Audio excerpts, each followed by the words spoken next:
3, 2, 1. Looks like we're here. Can you all see me? Hi, everybody. It's good to be here.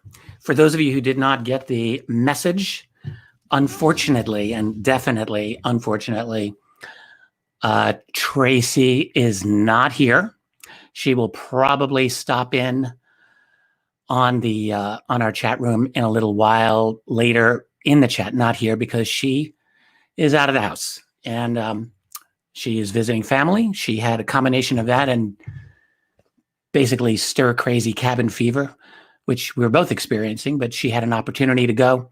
And we both talked about it. And we said, you know what, just go, have some fun, have some R&R. I'll be here when you get back. And so she left a little early this week. But as I said, she will probably 90+% chance stop in for a greeting while we're in the middle of this. So hang in there. The other thing I just want to say, first of all, thank you all for being here. I have a cup of hot tea, which has got honey and lemon in it. Very nice. And I have my my snacks, half-eaten apple and another apple when the time is right. And I just had a very nice piece of salmon that I cooked, which was very tasty. I feel good. Think I'll have good energy for this. I do worry about my voice. I can't lie about that. It's never as strong as I would like it to be. I'm not really sure why. A number of you have recommended that I see an ear, nose, and throat specialist. And I will probably do that. One thing I'm just going to confess to all of you, and if any of you have any advice or help for me, I would not turn it down. But we don't really have proper health insurance. I'm just going to state that fact right here. You'd think I'd be able to afford it, and I should be able to afford it. I don't really have it right now. So I'm in New York State. If you've got any good suggestions, if any of you are experts in this, you can write me, hit me up through the members email. I'll see it. Kirsten will see it. She'll forward it. And yeah, I'm actually going to put that out there for you. And by the way, since I just mentioned Kirsten, Kirsten, I know you're there. I really want to thank you for organizing all of these AMA questions for me beforehand. This is all Kirsten. Without her, it would be a lot more difficult for me to get this together. Many of you realize, but many of you don't realize that every time we do an AMA these days for the last many months, it has been Kirsten who has taken all of your questions and put them into a nice Google Doc for me so that I can look at them in a nice, easy to read manner. Kirsten, you are the best. I don't say it to you often enough. I just hope you hear it now. I see Jay there. Jay, good to see you. I see Mark H, ditto, a number of other names, Kat, David Coleman, Sonia, and I think I saw David Wenbert up there. And as I see your names, I'll make sure I greet you all. Justin Holt, I see there. Chili Farm. And, oh golly, Ed Kaufman. Hi to all of you guys. It's always a pleasure to be here. And let me have another sip of this tea while it's still very hot. And we're going to get started. So yeah, if anyone's got medical insurance expertise, hey, I ain't too proud to beg. If you've got some information, send it my way, please. I think it's time that I actually move on this. One other thing I was supposed to mention. Oh, yeah. We're looking at this website. I want everyone to feel like they're getting all of the features they want. So Tracy and I and Kirsten were discussing the idea of a wish list for members of this site. Basically, all that means is if there are, I'm moving my tabs around here so I can see you guys a little more easily. If there are particular things that you are most wanting for a good members-based website, I'd like to know. So we've got a number of really good features here. One feature that I continually am thinking about is having it really nice as a phone app. And I would gather that many of you primarily interact with this site through your phone. This is 2020 after all. And, you know, my feeling about the website on my, because I use it on my phone as well. The site works pretty nicely on a phone, in my opinion. I'm actually very pleased with it. I use it frequently when I go through your comments. In fact, I would say at least half the time, probably more than half the time when I go through your comments, I'm doing it probably on my phone. My phone is, I've got a nice big Samsung Galaxy. It's good size. And I noticed that the site behaves pretty nicely on the phone. But the one thing that I really would like is if we had a dedicated app for the phone. And I'm not sure how I can actually make that happen for this site, other than have someone specifically design it, which can be done, but it's probably time consuming, probably a lot of work. But aside from a phone app, if there are, oh, I see Technomage, welcome Technomage. But if there are any other features of the website that you would like to see, we're calling it a wish list. And I would suggest that you just write to me and to Tracy and to the mods and to the hosts. We'll get it right through the Contact Us tab, probably the simplest way. And it's our own little in-house marketing. So we're going to just try to figure out what everyone wants, what everyone feels is lacking, what they're happy with. I'd like to know that too. And I'm going to see about doing my best to make that happen. Trying to think of anything else that Tracy reminded me to get into. That was the big one. There's probably others, which Kirsten's writing, especially for iPhones. She says, I have a Galaxy, but a lot of folks have trouble with the website on their iPhones. Oh, that's good to know, Kirsten. Thank you for that info. So, okay. So I've got the chat scrolling right here in front of me. I actually can see it as I go along. I'm going to do my best to look at that while I'm going through your questions. I'm going to try not to be overly chat dad-like for this. Part of me probably just can't help it. I'm like, all right, pay attention. Let's get to one question, then the next question, then the next. But realistically, I actually really do want to see what you guys are writing here. I see David Wenberg, PDF file, archive of ET UFO documents that we can all build. Oh, wow, that's a good idea. David, look, I don't leave it in the chat function because I'm going to forget. So for everyone who's got it, write it down separately on your device and then send it. That's really going to be the best way for me to be able to keep everything together. It's virtually going to be impossible for me to pull it from the chat function or to remember it here in the next 2 hours when I'm busy doing AMA questions. Like, that's realistically not going to happen. So, but it's a good idea. So we'll have to work on that. So, okay. As I was saying, my voice doesn't feel 100% strong, but it doesn't feel terrible. I've got my tea. I've got my honey and lemon. This is English breakfast tea. It's kind of nice. Oh, man. Okay, I'm starting to see already that questions are building up here. How am I going to do this? Sigliana1 already jumps in with a pretty good question. Why do the Hubbard's want to be here when someone like Musk says humanity needs to get off the planet? That's pretty good. Well, Musk wants to get off the planet because he's afraid of AI taking over, kind of like a Battlestar Galactica scenario, I think.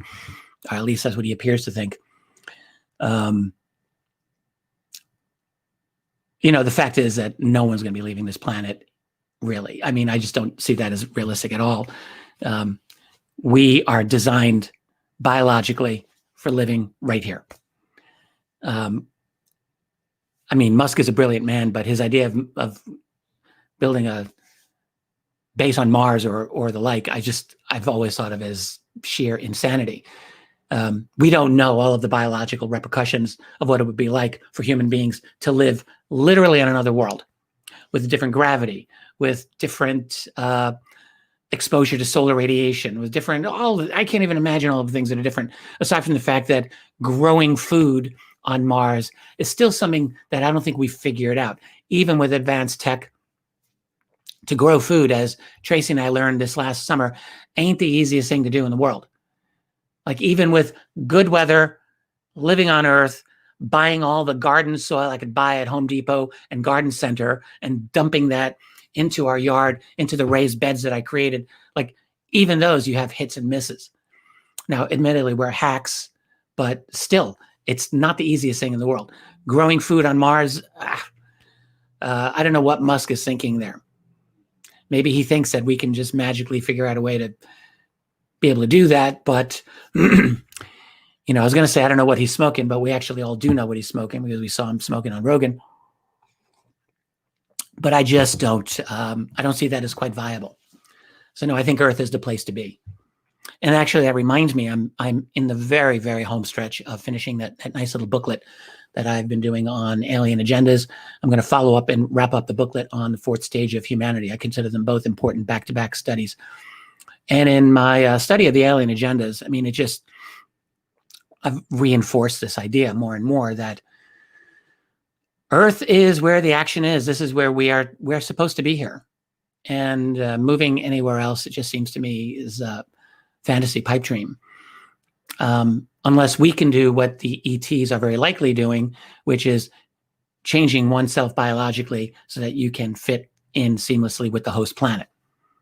Like, that's really what we would need to do. So I cannot imagine that we would exist actually as human beings in this manner on another world. And in fact, even if we didn't try, the world would change us over a long enough period of time.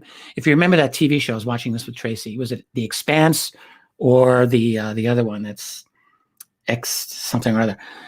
It's the one where you've got the people living on Earth, you've got the people living on Mars, and you got the people living in the asteroid belt, the Belters. And I mean, that show has some interesting things about it, but it's got a lot of goofy weaknesses about it as well. But one of the interesting things that they point out, that they make this, I think, is a good idea, is they have the Belters and the Martians. We were all originally humans, but they colonized those areas. But the show has them having gone through already physiological changes as a result of living in the asteroid belt region, or as a result of living on Mars. And that would have to be the case. Like, you can't do that without changes. Sonia writes, there would have to be other Earth-like planets out there that we can survive on. Yeah, without a doubt. And by the way, I haven't even gotten to any of your questions that you've all written here beforehand. But by the way, I think the last article that I read on this, which was not long ago, indicated that there are up to as many as 6 billion Earth-like planets in the Milky Way galaxy. And by Earth-like, they're defining this very rigorously now. So that's planets that are roughly the size of Earth, planets that are rocky like Earth, planets that are roughly a similar distance from their sun, which is like our sun.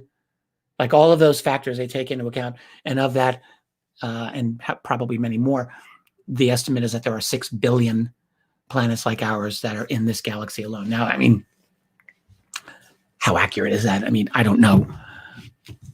You plug in whatever numbers you want, you get out the data you want, I suppose. But even so, it's an interesting amount. So if there's 6 billion Earth-like planets, that's almost one planet for every person living on Earth now.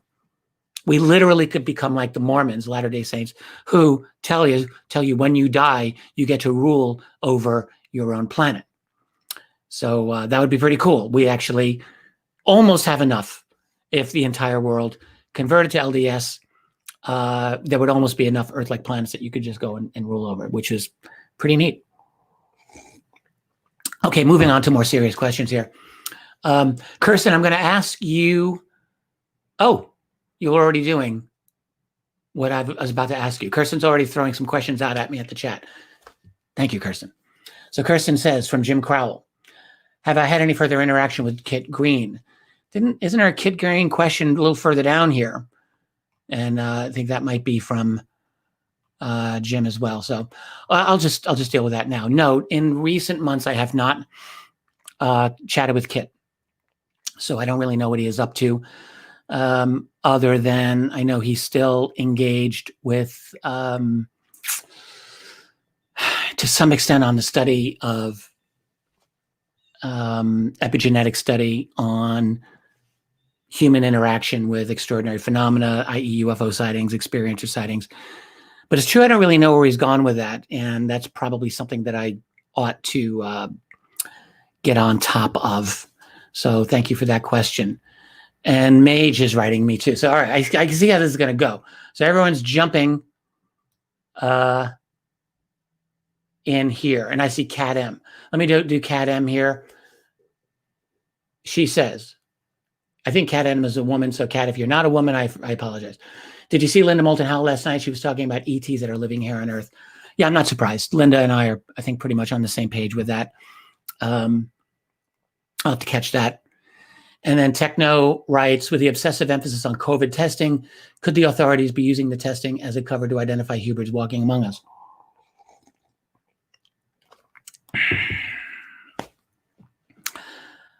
Yeah, I don't know, maybe. I don't know. That's a good question. The question comes down to whether or not the people who are running that program are not already in bed with hybrids or whatever kind of infiltration has gone on. And I just don't know. It's a highly speculative question. It's a good question, but it requires all of us just to, I've got to go out on a limb here and just say something. And I'd rather not. I don't really know. I just saw a couple of news pieces recently on the COVID testing, and there's definitely a movement. From the New England Journal of Medicine through a number of local, regional politicians around the world who are definitely going to be pushing for mandatory COVID testing. And in the guise, if you don't get stuck, not mandatory testing, vaccinations. New England Journal of Medicine just came out with a piece in this current issue that argued essentially for mandatory vaccination under the, and if you don't do that, you could be penalized with fines or losing your job or losing your status, social shaming, whatever it is. But they're really going to be pushing hard for mandatory vaccinations. I don't think there's any question about that. It's going to be very interesting indeed. And just one more thing to exacerbate all the other crazy shit that we're dealing with in this world. The other thing I just want to say before I jump into the questions that are already waiting here for me. Kat says she is a woman. Okay, good to know. I have been a little bit more removed from contemporary ufology issues in the last few months. Not out of it. That doesn't mean UFO history and doesn't mean UFO issues. It doesn't mean ET issues and concerns. I'm every bit as interested in that as I've ever been. And I can't conceivably imagine that changing ever. But current ufology issues, I'm just going to tell all of you right now, I'm kind of burned out from it. I'm not going to lie. So that means all the arguments about TTSA, all of the stuff going on with the Navy, all the stuff that's going on with disclosure. It's not that I've stopped caring. I do care, but my energy level for the constant fighting, argument, vitriol, like I've had enough right now. So my energy for that has essentially hit the wall. And what I'm finding is that when I go through my normal news cycle every single day, which I do,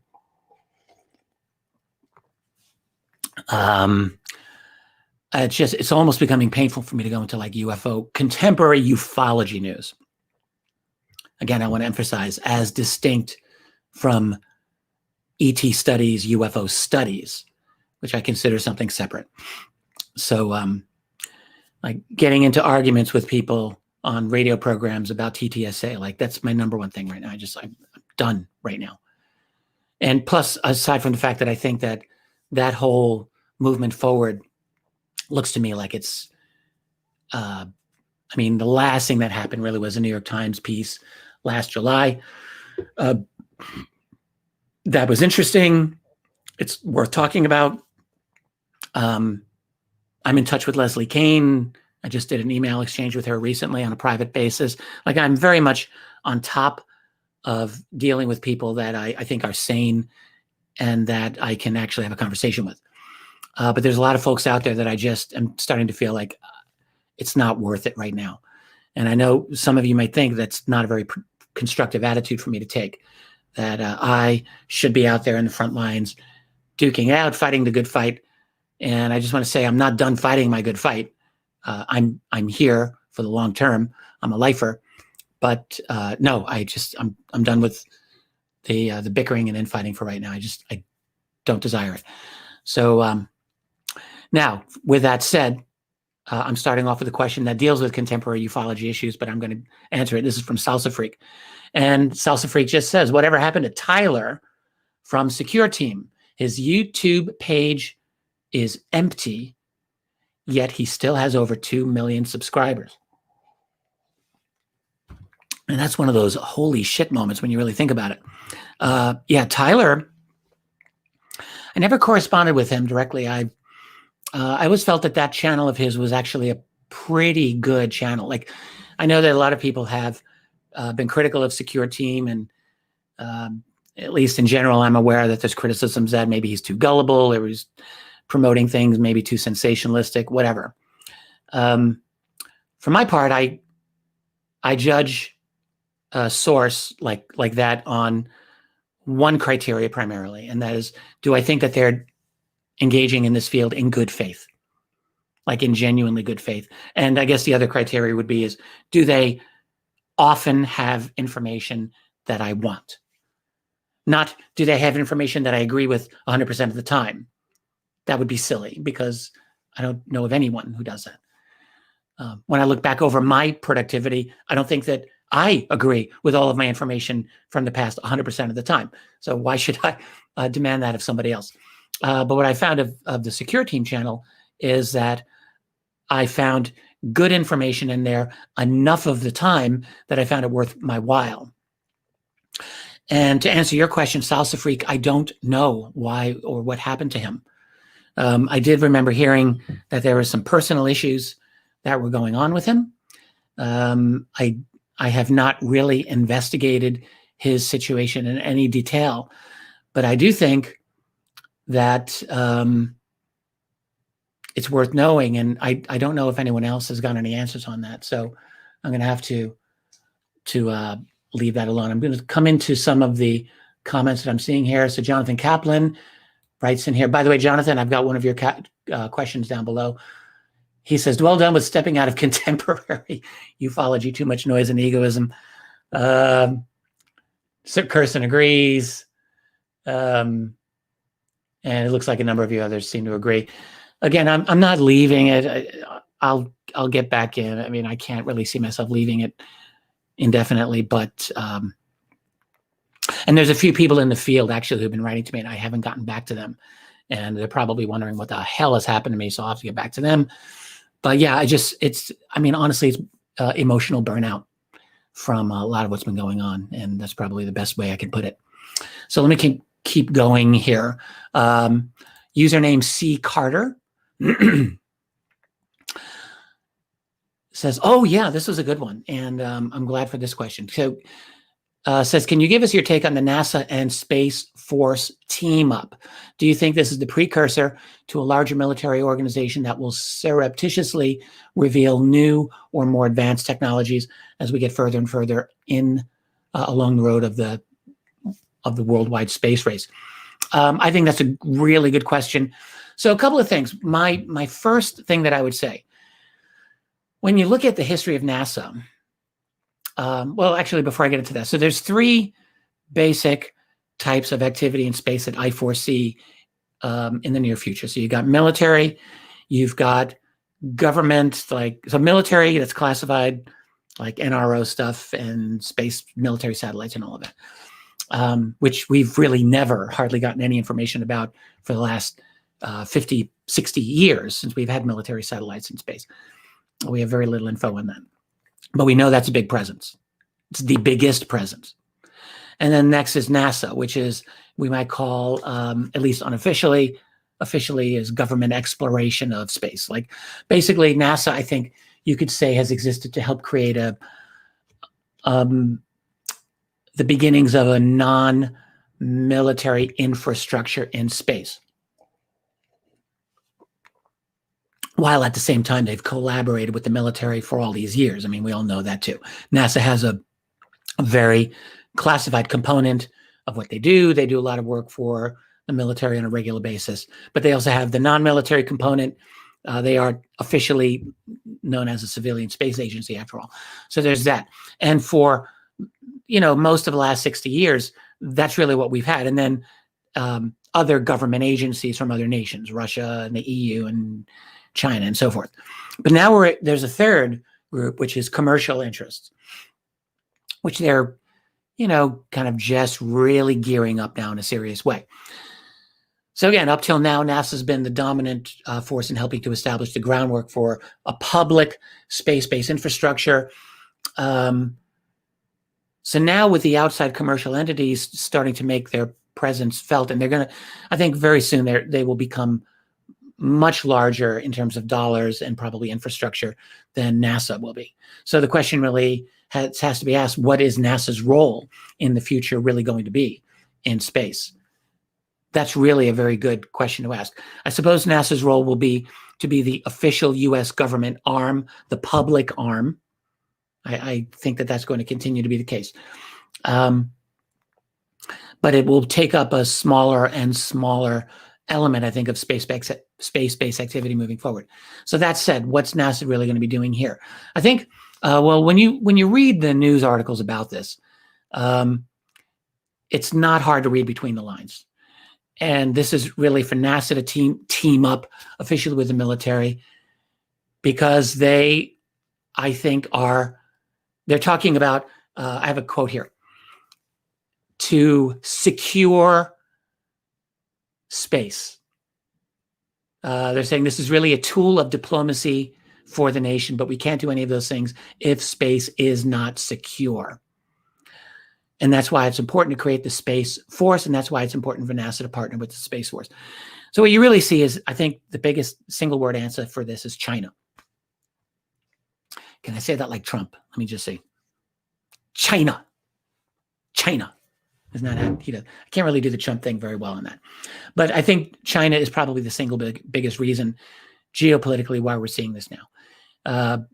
We're seeing a massive challenge internationally. I mean, Russia's been there forever, but China is really the heavy hitter now, with the money, with the resources to have a significant presence in space. And it's, the clock is ticking as to see how quickly and how vastly militarized that space is going to be. And here's a related question from Jim Crowell. Richard, how will the NRO fit in with this new Space Force? Don't they perform some of this role already? Well, yeah, they do, absolutely. And all of that stuff is classified. So the NRO is about as old as NASA. They're just, NRO was formed in 1960 or 61. Total secrecy. Do you realize no one in the world knew about the NRO for its first 30 years of existence? The NRO was secret longer than the NSA was secret. And I think until about 1990 or 91, it was a crime for any member of Congress to mention the NRO in public. I mean, it was just absolutely secret. So, and even to this day, they're still incredibly clandestine. So, so the NRO clearly has already a major role within the U.S. Space Force. There's no question. There's no way that they wouldn't. So I think what we're just seeing is this is a nice way that the media is putting this. Everything's vague, everything's indistinct, everything's like not to give us the information. But I think really what we're seeing is NASA using the Space Force in whatever collaborative way that they're able to help the militarization of space. When they're talking about making space more secure, that's the only thing that they can be talking about, which is militarizing space against the Chinese. So that's what I think. And potentially against the Russians. I mean, Russia and China are, I think, accurately described in a lot of ways as one single geopolitical unit.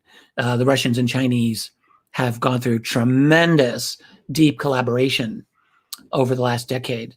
I mean, the Silk Road Initiative, you can see that. Even the Nord Stream, which no one really ever talks about here, but that's the Russian natural gas pipeline it's going into Germany. there's Chinese connections to that as well. So, and the railroad connection, high-speed rail that's going across all of Asia. China and Russia are linking themselves together in a significant way, so that it's not quite the same to call them one nation, obviously, but in certain geopolitical ways, they are increasingly acting as one nation. There's too many good questions scrolling up here, so I'm going to go to those. Oh yeah, David says, any anecdotes or testimony about Kevin Burns, producer of Ancient Aliens, who died suddenly the other day? Oh yeah, it was really sad. You know, Tracy and I met Kevin Burns earlier in the year, just before the whole world turned upside down. Did I mention this to you guys? So let me just talk about that for a little bit. Kevin Burns was one of the most interesting people I've ever met in Hollywood. I can truly say he is one of a kind. One of a kind. So he was working on, he's the producer of Ancient Aliens. He was the producer of the new reboot of Lost in Space, which is a super cool show, actually. I really enjoyed that. And he's done so many other shows. Just amazing. He's an amazing television pedigree, high quality. So he was doing a new show. The hell is it called? UFO Hunters? No, Alien Hunters, something like that. So we get the call. Tracy and I both get the call from Kevin Burns' office that he was looking at us to do this new, like a TV show investigative type of UFO thing. It was last January. And I'm always very suspicious of these types of endeavors, to be honest with you. Many years ago, I was part of such a show. It was called Sci-Fi Investigates back in 2006. And that was a fun thing for me to do. And actually, there were a lot of good people involved in doing it. But even that was like really milquetoast. There's just so many weaknesses of that show. So I'm very familiar with what reality-based TV investigative shows are like. And I'm not really a big fan of them. Having said that, of course, we went to talk to Kevin Burns, see what he had to say about it. So we go to his office, and it was such a funny thing. I'm going to tell this story. So we go there. We get flown over to LA. We get put up in a nice hotel. Like, they really treated us well. We get driven by, I think they paid for our Uber. I think that's what it was. Tracy could tell you this better than I could. We go there, and we go in, and we meet his producers, and all of them are like super deferential to Kevin. Like, Kevin's really excited to meet with you. And they're like, well, he's a little bit of a character, but you'll deal with it just fine. And I'm like, okay, good, interesting. So we go in there, and we're all moving in. And Kevin, I don't know if they mentioned this in his obit, but he was a very, very, very large man. And I'm not here to fat shame anybody. He's dead now, so he can't be. But he's one of the largest human beings I've ever met in my life. It was shocking, actually, to see someone of that size. But for all that, like, he was hilarious. Like, he comes in, he's got an ice cream cone or an ice cream bar in his hand. You can't make this up. He comes in. So Tracy and I are over to the side of the room, and he's got this, in his office, holy God almighty, memorabilia everywhere, like original Lost in Space series memorabilia on the wall, Planet of the Apes, like genuine Hollywood memorabilia, like the real things, Star Wars, lightsabers, like there's a sci-fi haven and heaven. Like, you could spend a whole day going through the sci-fi stuff that was in his office. It's like fascinating, like TV sci-fi stuff. Fascinating. I just loved it. And you couldn't help but love him. Like, he was just this over the top, gregarious, hey, well, good to see you. Come on in. You want an ice cream bar, Richard? And I'm like, yeah, sure, absolutely. Tracy's like, no, thanks. I'm like, yeah, I'll take one, Kevin. So we Tracy and I sit down on the side of this wall, and in front of his desk are these two nice chairs. And I think out of habit, two of his producers just sit there. And he looks at Tracy and me, and he looks at his producers. And I'm going to try to get this as right as I can. This is what he does. He looks at his producers, and he starts to yell. He's like, "What the fuck do you two think you're doing? That's for the talent. Get the fuck out of those chairs." Like yelling. Tracy and I are looking at each other like, wow, okay. His producers like jump out of the chairs, and we go sit in the chairs, which were nice, big, comfy swivel chairs, like definitely nicer to sit in than where we were. Tracy and I are like, no, we're fine. We don't mind. Those guys can sit there. He's like, no, you sit in here. And then he says, I have decided I want both of you on my show. And he takes this imaginary wand. Like, he's like, I dub you and you. You're both in. Love it. Like, okay, thank you. Then came COVID. Then the whole thing was just obviously put on hold. And then he died. And I'm very sad. I'm not about the show. I'm sad about him. I actually really liked him very much. His weight issue was truly, truly bad. And he was not an old man. He was maybe in his 60s. But I'm going to assume that his heart probably just gave out. David Coleman sounds like a great guy. He was, and is like, you could tell. Yeah. Kirsten says uber geek. That's exactly what it was. That's in how he described himself to us as well. He says like, look, I'm just some geeky sci-fi guy that got to do the things that I love to do. And on that basis, I don't feel bad for him having passed. I mean, he lived in more ways than one, a larger than life, but he did what he loved to do. And I have to think at some level, he could probably check out any time because of his physical situation, but he lived the way he wanted to live. He had people kissing his feet, kissing his ass every single day in Hollywood. Like and the thing that you find, I mean, I don't know what his personal life was like at all. I have not the slightest clue. What, I think we all learn is that as people go through life, even if they're very outwardly successful, their inner life could be very difficult. It could be very lonely. It could be like, I don't know what his inner life was like, but I know that he had a very, very successful outer life and had lots of friends. He had lots of people who really, really loved him. So the guy lived a very awesome, very cool life. And, he was really the big force behind Ancient Aliens and a lot of other really cool shows and TV. So that was Kevin Burns. Fascinating, really fun guy to talk about and to meet, more likely. He's more fun to meet than to talk about, but I enjoy talking about him as well. Yeah, get the fuck out of those chairs. That's for the talent. He said it a lot louder and a lot more forcefully than I just did. So where's my tea? Holy crap. I may ask my son to heat up some additional tea for me. I just heard him come in. Hang on a second. I'm going to mute this. I won't. Hey, Mike, are you there? Dang it. I'm going to text my son and ask him to heat up some tea water for me. There we go. Oh, nope, wrong person. There he is.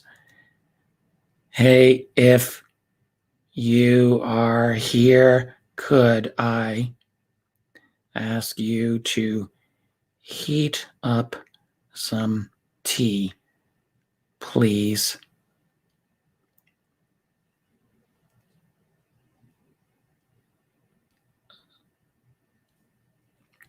I have one of these swiping things on my things. I just swipe.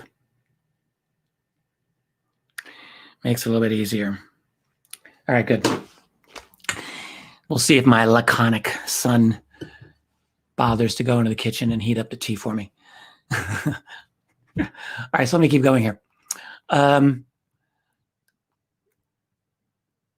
Jim says would have loved to have met Kevin Burns. Yes, you would have. You all really would have. Kirsten says you really have to thank Kevin Burns for bringing UFOs into the mainstream. Rest in peace. Yeah, boy, so true. A lot of people, from time to time have asked me what I thought about ancient aliens. I've had that question brought up in public many times, and it's really fashionable among UFO geeks to like trash ancient aliens, at least the literati, the people who are the intellectuals. And I've never liked to do that. I feel like ancient aliens has, it's easy to nitpick. It's easy to call it, and like some of the things like ancient aliens theorists believe, it's easy to make fun. But the show is exceptionally beautifully produced. They were able to bring in a good cast of generally very articulate people to introduce interesting elements of the UFO subject to a very, very broad audience. And I think they've had a huge cultural impact. So, and one I think that I'm very, very grateful for. So let me keep going here. Billy Hallman writes, actually wrote this earlier, and I did a brief reply to it in the comments section earlier this week. But he points out something that I'm going to admit here, I didn't quite realize this until he brought it to my attention. He had a YouTube link.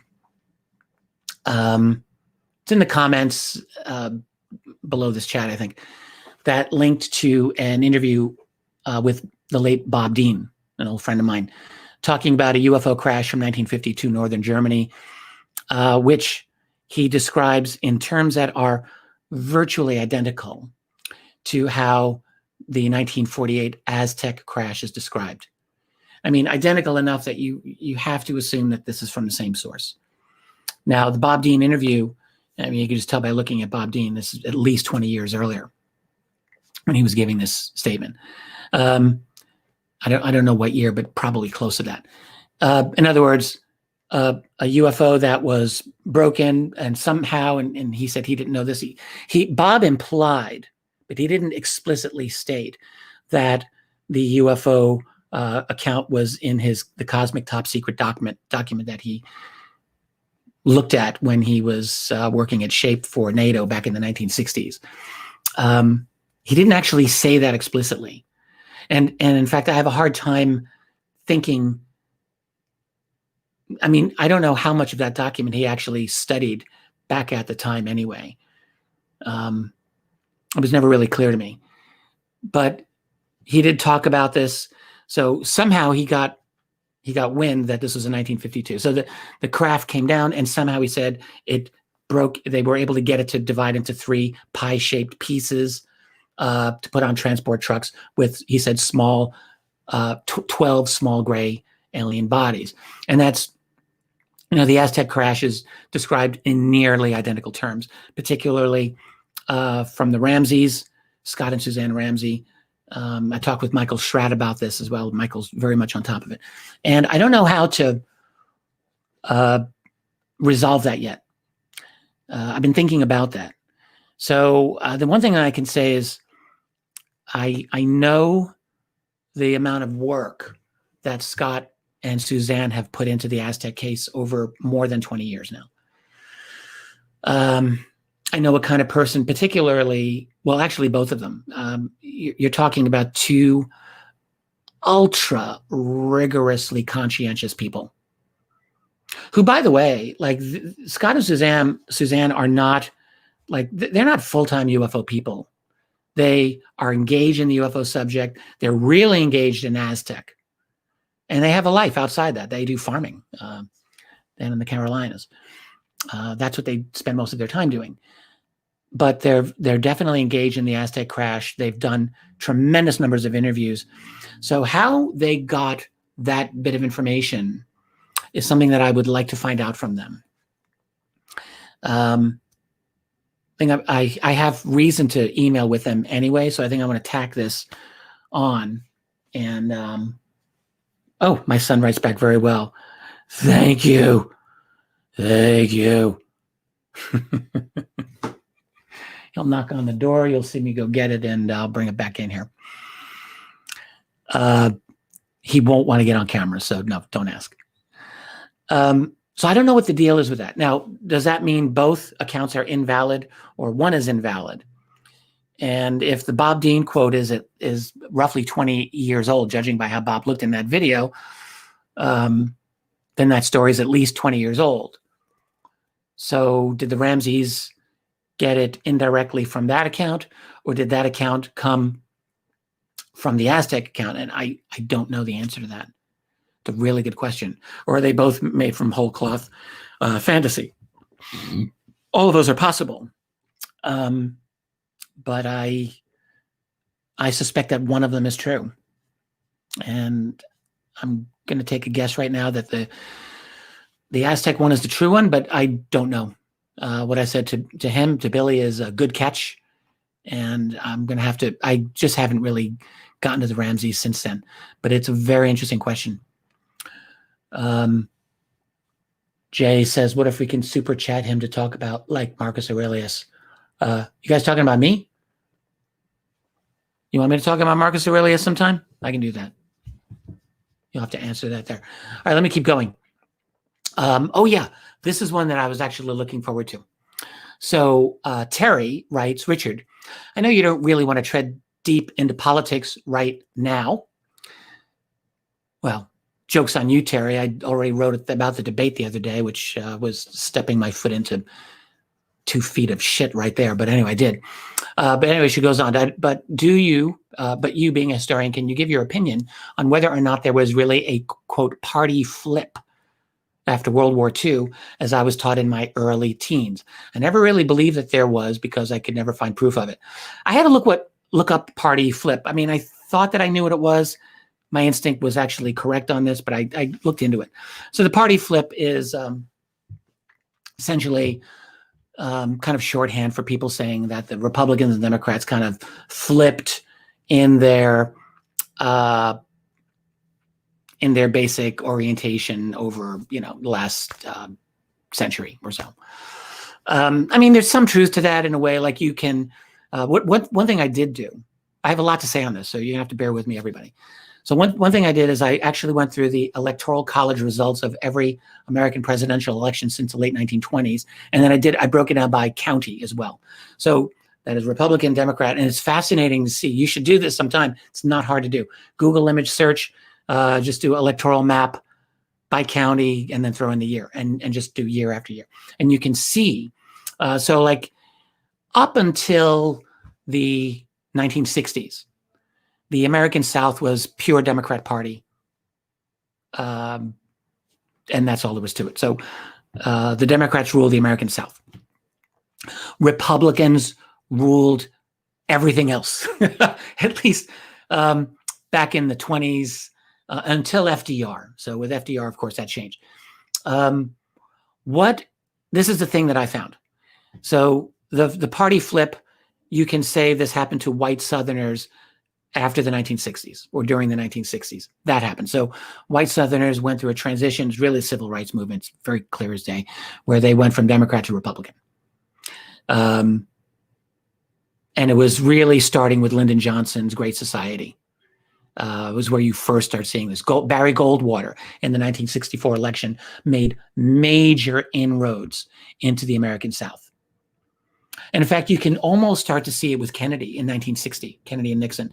I looked at the electoral map by county, not by state, but by county for sure. And you see growing Republican strength in the American South at that time, as early as 1960. But then you see it bigger in 1964. You see it bigger still in 68. 68, you had George Wallace, the independent, but really Wallace was the anti-segregationist, like old Southern Democrat who broke from the Democrat Party and wasn't yet a Republican.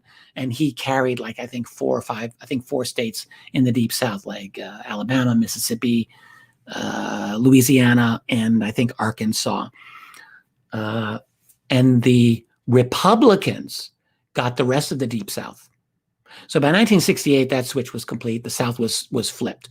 But what's even more interesting to me is the rest of the country. So what you find in the rest of the country is, this is where it really differs from today. Back in those days, New York, for example, could be Democrat or could be Republican. There was absolutely no way to predict that. California, which today is like the bluest of the blue states, California was predominantly a red Republican state until around 1990 or so, when it went permanently Democrat. Before that, it was predominantly Republican, but could go Democrat. And in other words, there were really no swing states because pretty much, other than the Deep South, every state was a swing state, potentially. Every state was a swing state. And it really depended on the candidate. Like back with Franklin Roosevelt, he won California easily, won New York easily. But then Reagan in the 80s won California and won New York. Reagan won New York State twice. So think about that. That's not ancient history. It's just 40 years ago.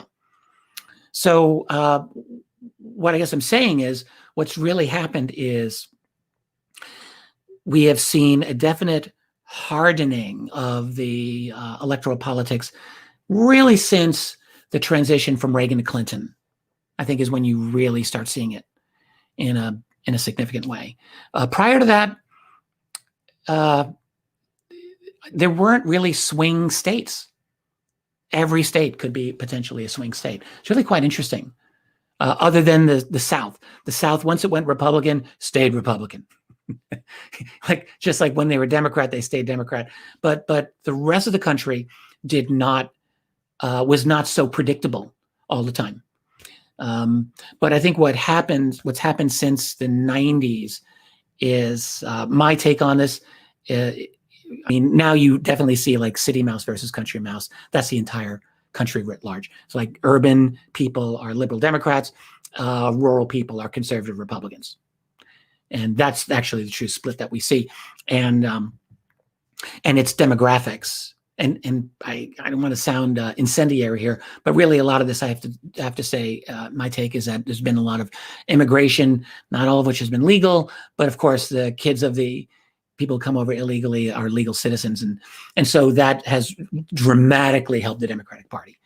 And that's California was the first of those states due to immigration to go totally blue all the time. And with New York, I don't know about the immigration patterns with New York as much. New York is clearly a blue state 100% all the time. But so anyway, now there's another thing that's even a bigger flip than that, though. I would say, so there's been a flip of conservative Republicans, and there's also been a flip of liberal Democrats. Let me talk about the flip of liberal Democrats first in the last 20 years.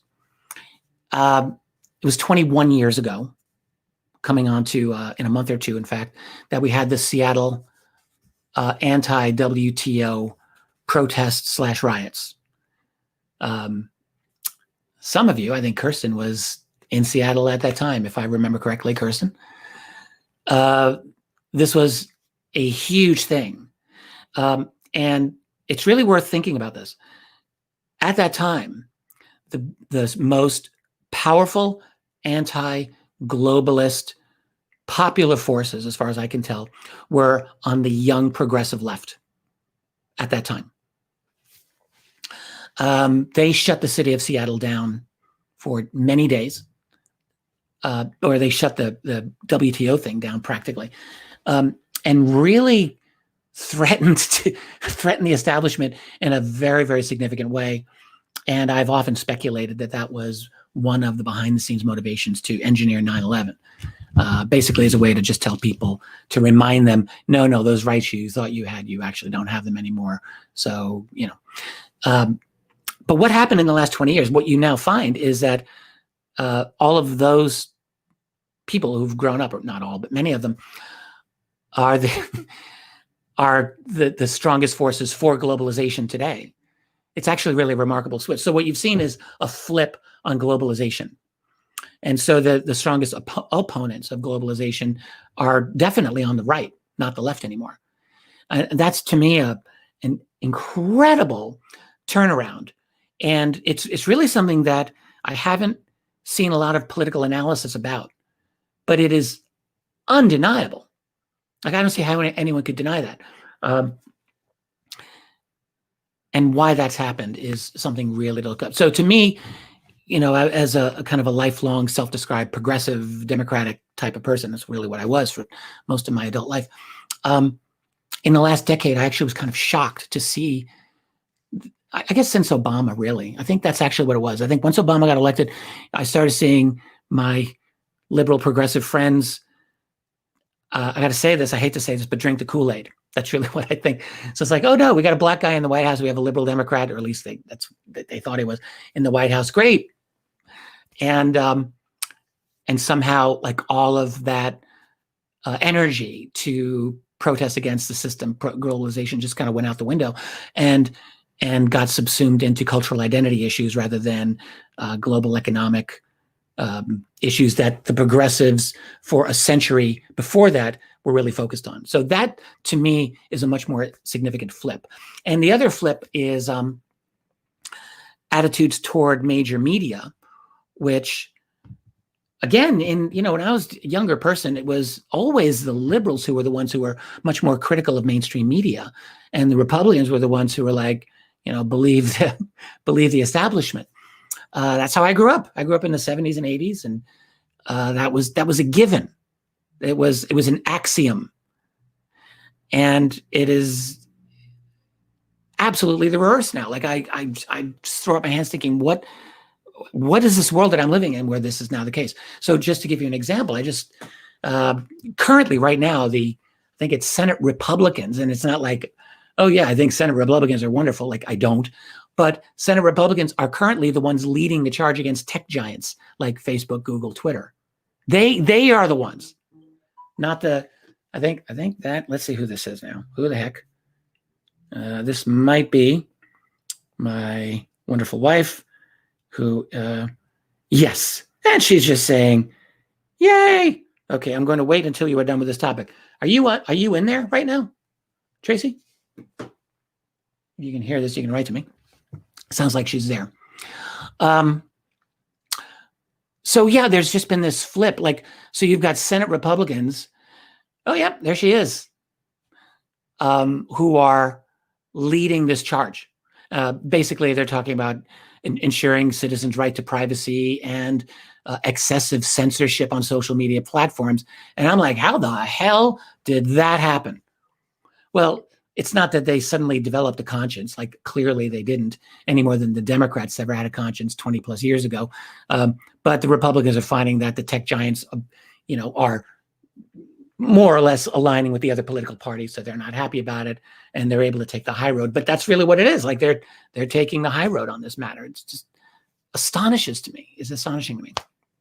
All right, let me keep going. Oh, so I'm done. So, Miss Beautiful Wife, you can now message me, and I've got my messages from you. If you want to send me a private message, by all means. Okay, so I'm going to keep going here, though. By the way, I hope everyone's having fun. Are you all having a good time? You can smash the like button. Well, there is no like button here to smash, but you can just mention your comment. And Tracy is writing to me, and I'm definitely waiting on my replacement tea from the young man of the house. She's asking if I was talking about ayahuasca. No. Are you thinking about ayahuasca?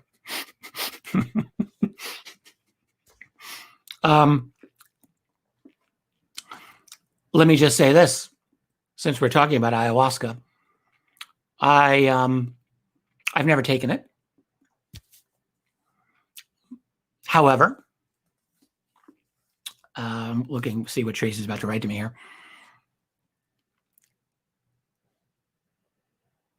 Okay. Am I supposed? I don't know, Tracy, if I'm supposed to talk about this out loud or not.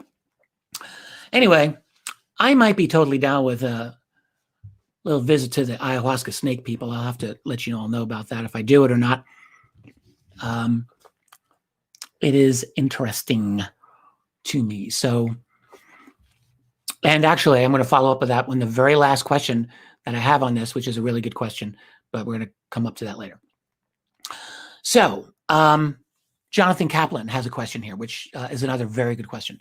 And he just says, Richard, I wonder what is the extent of international cooperation by the U.S. agencies dealing with UFOs and crash retrievals? International cooperation. He goes on, he just says, allegedly, President Kennedy was assassinated by MJ-12 because he tried to share UFO info with the Soviets. There's also other material suggesting an international presence. He mentions Jonathan Weygand from the Air Force relating to the Peru crash of 1997. That's a really interesting one to talk about, and I would like to come back to that and talk about that as well in the future. It's not a lot of information on it compared with some others, but there's enough. And I've got some data on that, and I'm sure some of you have it. Anyway, he goes on, just, does the U.S. appreciate and accept that this is a worldwide threat that requires international cooperation, or they principally focus on harvesting the tech to the exclusion of everything else? Okay. And then he says international cooperation, of course, would involve Russia and China.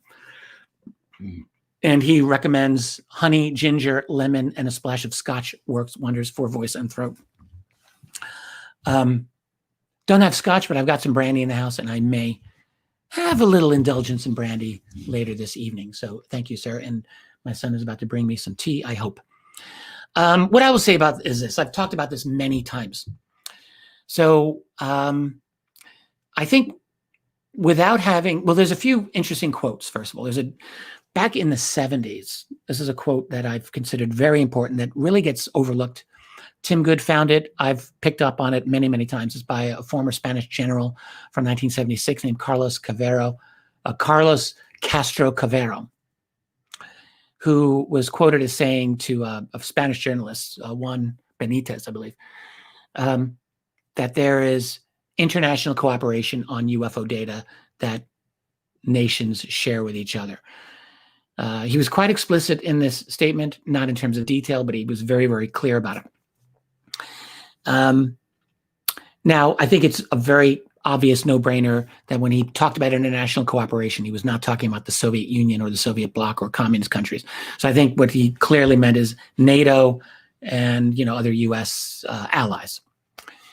And I think that's actually the proper way for us to look at it. So now in the world today, we've got a number of supranational international organizations, aside from like the UN and things, but like I'm talking about the Five Eyes espionage system of US, Britain, Canada, Australia, New Zealand, which I've often thought of as a good model for this kind of extra legal international cooperation dominated by the US. So basically what that is all about is NSA and NSA equivalents of all those nations that spy globally, share what data they share, and all of that. They're beyond national laws as far as anyone can tell. So I think what's the case is that with the UFO situation, it's very much of a similar model. That is, the US dominates its allies, which in this case is basically most of the world aside from the Russia-China bloc. The Russia-China bloc is significant because it also includes Iran. It also includes Syria. It includes, I guess loosely we could say North Korea, though they're kind of a wild card. And, it's including more and more areas, like Pakistan, for example, increasingly could be considered one of these. Like they're kind of borderline. And that's because Pakistan and India hate each other, and the US uses India against China. And so China wants to use Pakistan against India. And like all these weird relationships are now coming into play because we're really developing a new version of a Cold War. It's happening right now. But anyway, the greater point is, I think what's happened is that when a craft goes down, the US is there, the US gets dibs. So I think this has happened in many, many cases. The country that is host to the crash undoubtedly gets probably something out of it. They may get a nice little booby prize and maybe additional access, or they may get some other kind of aid or gifts, military stuff, hardware, maybe from the US. But no, the US gets the goods. I think that's exactly how it is. So I think there is actually quite a lot of cooperation on this matter. but I think it's at very high levels, very rarefied. And that is what I think happens. So yeah, we're really seeing a development of a very, very significant new Cold War happen. It's a reboot. In the old days, it was U.S. against the Soviet bloc. Now it's Russia and China are once again allied, but in this case, I think in a much more significant way than ever during the Cold War. Back in the 50s, America was terrified of the communist bloc. But in reality, once Stalin died in 1953, Mao kind of went his own way increasingly from the Soviet Union. And there was real hostilities between the Soviets and the Chinese, which went for many, many years. U.S. policymakers were often oblivious to this, but it was real. But nowadays, it's actually a genuine cooperation. So you basically got the U.S. and its allies collaborating against the Russians and Chinese and their bloc. We're going to see how that works out. So I hope that's a good answer to your question. Let me keep going here. Active Guardian. Oh yeah, this is one I didn't really know how to answer this one, but I'm going to read it anyway. I'm going to deal with it quickly. He says, diplomatic and military corps set great store by developing contingency plans, as these people are not likely to share these plans with us so as to better boss us around after we've been whacked with a 2x4 or whatever. It was funny. The contingency plan is supposed to respond to, isn't it a good idea for us to spend some time developing different contingency plans for ourselves? Yeah, I guess all I would say is I'm not sure how we can organize emergency contingency plans by our community or larger groups. I don't really know how that would work, to be honest. It sounds a lot like becoming a good prepper, which I see nothing wrong with that. But unless I'm missing something here, I have to apologize, Active Guardian. I have to confess I didn't quite understand that question as well as I think you would like me to have understood it. I apologize. Good question here from Mark H. Actually, he had a couple of things here. So with the little knowledge we, the general public, have on ET, do you think there would be a test to sort out who's walking among us and what that test would be based on? This is similar to a question we had earlier in the chat here. Don't know. In theory, yes. In practice, don't know how that would go. And the real question that I guess I would say is, what is the actual attitude that the global elites have toward any walking among us scenario? Are they actively opposed to it, or do they actively support it?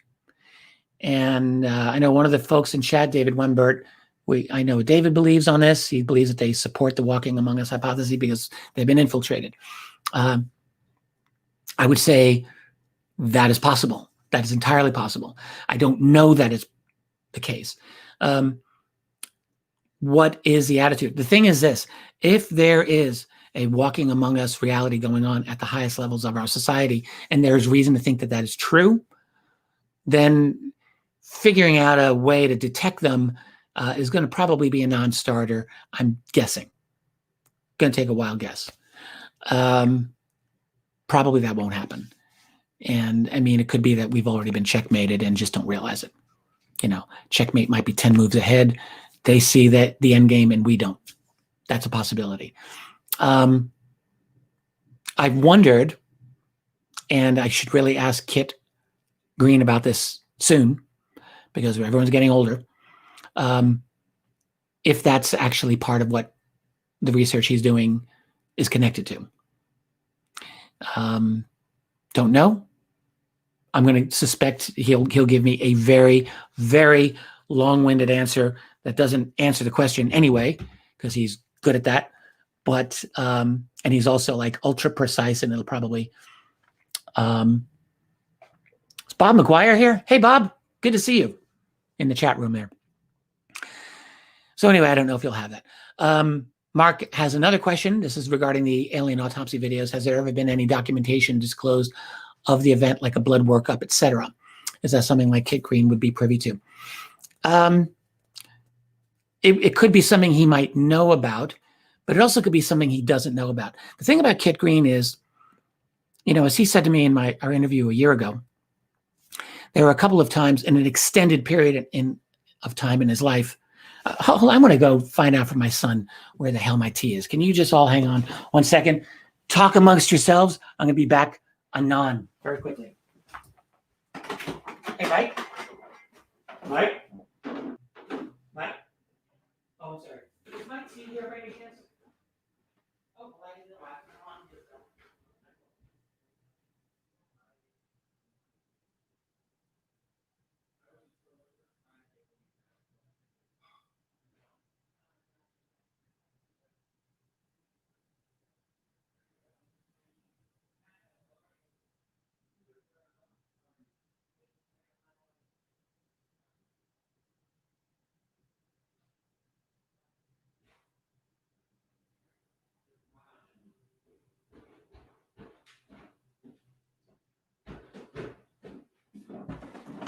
I'm back. Here we go. Okay. So this is funny. Yeah, the tea was sitting on the counter downstairs. I'm like, dude, you got to bring it up to me. Help your dad. Help your old man out here. It's like, oh, sorry, I didn't realize. Oh.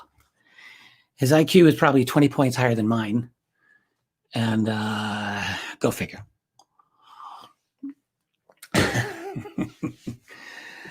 Okay. So I would like to ask Kit that. Oh, Mark actually has 4 questions. Only the last one is the one that I loved.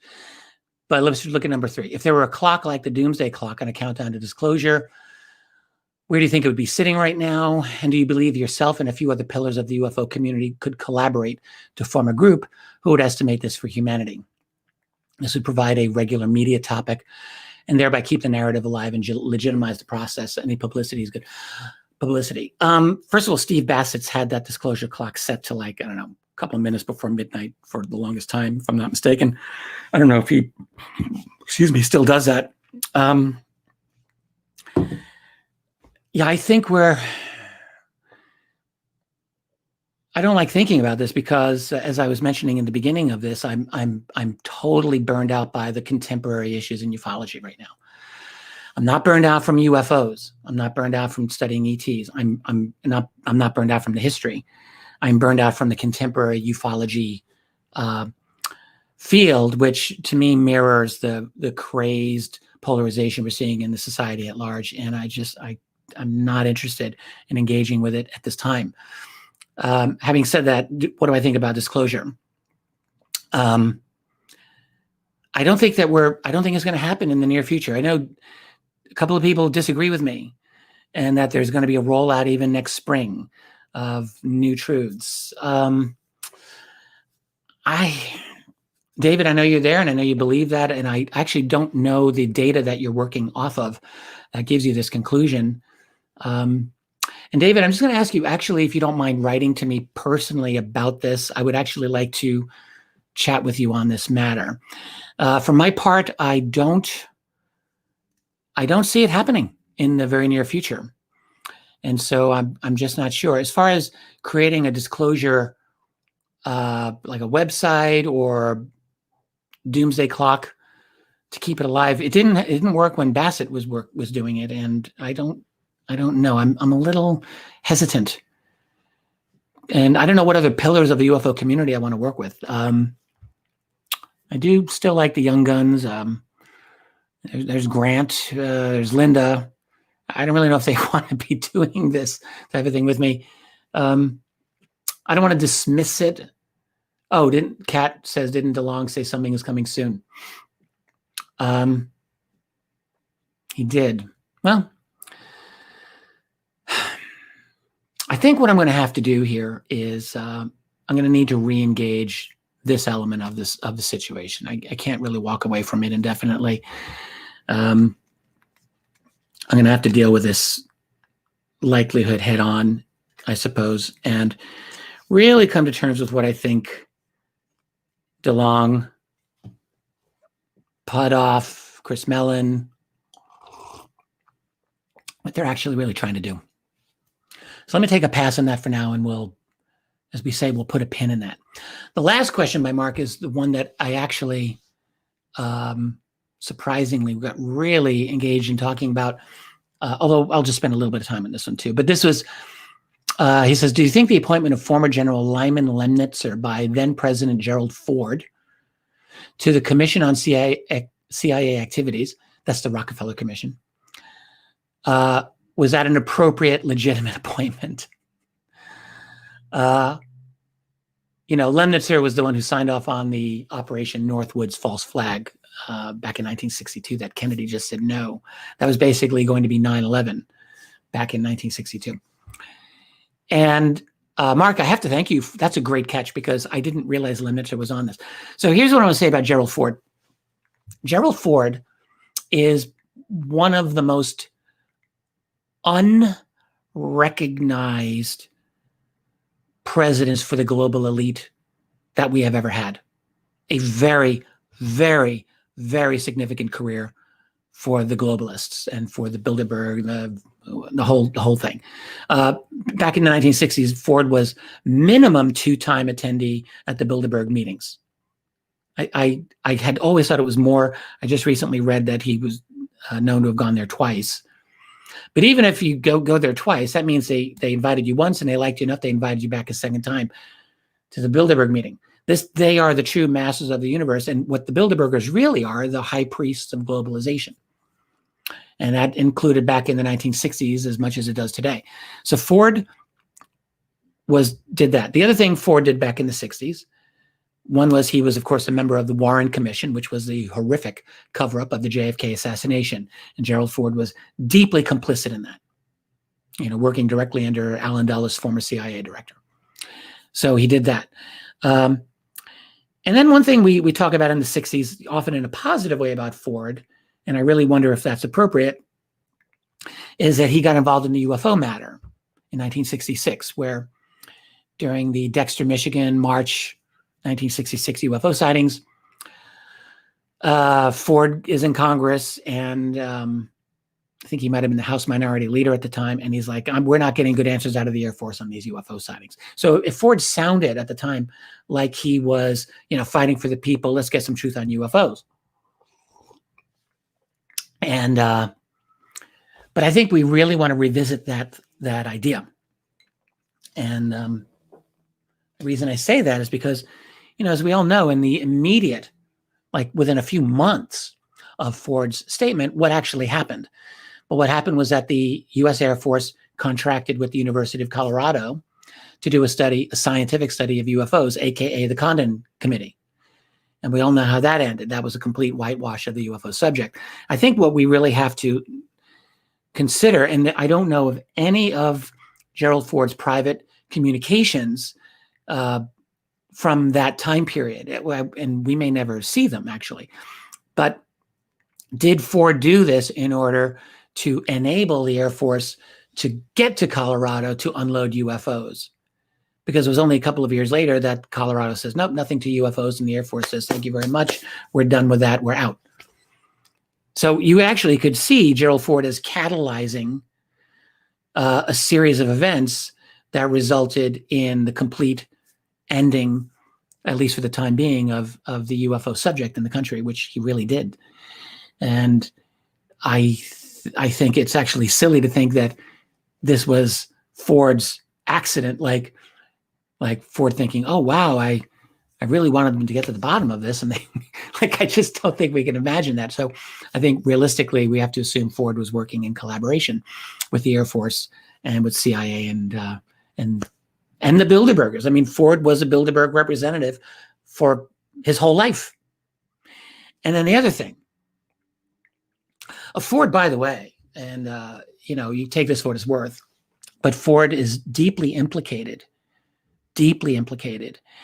in Kathy O'Brien's book, The Transformation of America.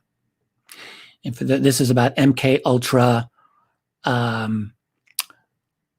mind-controlled sex slaves, basically, women who,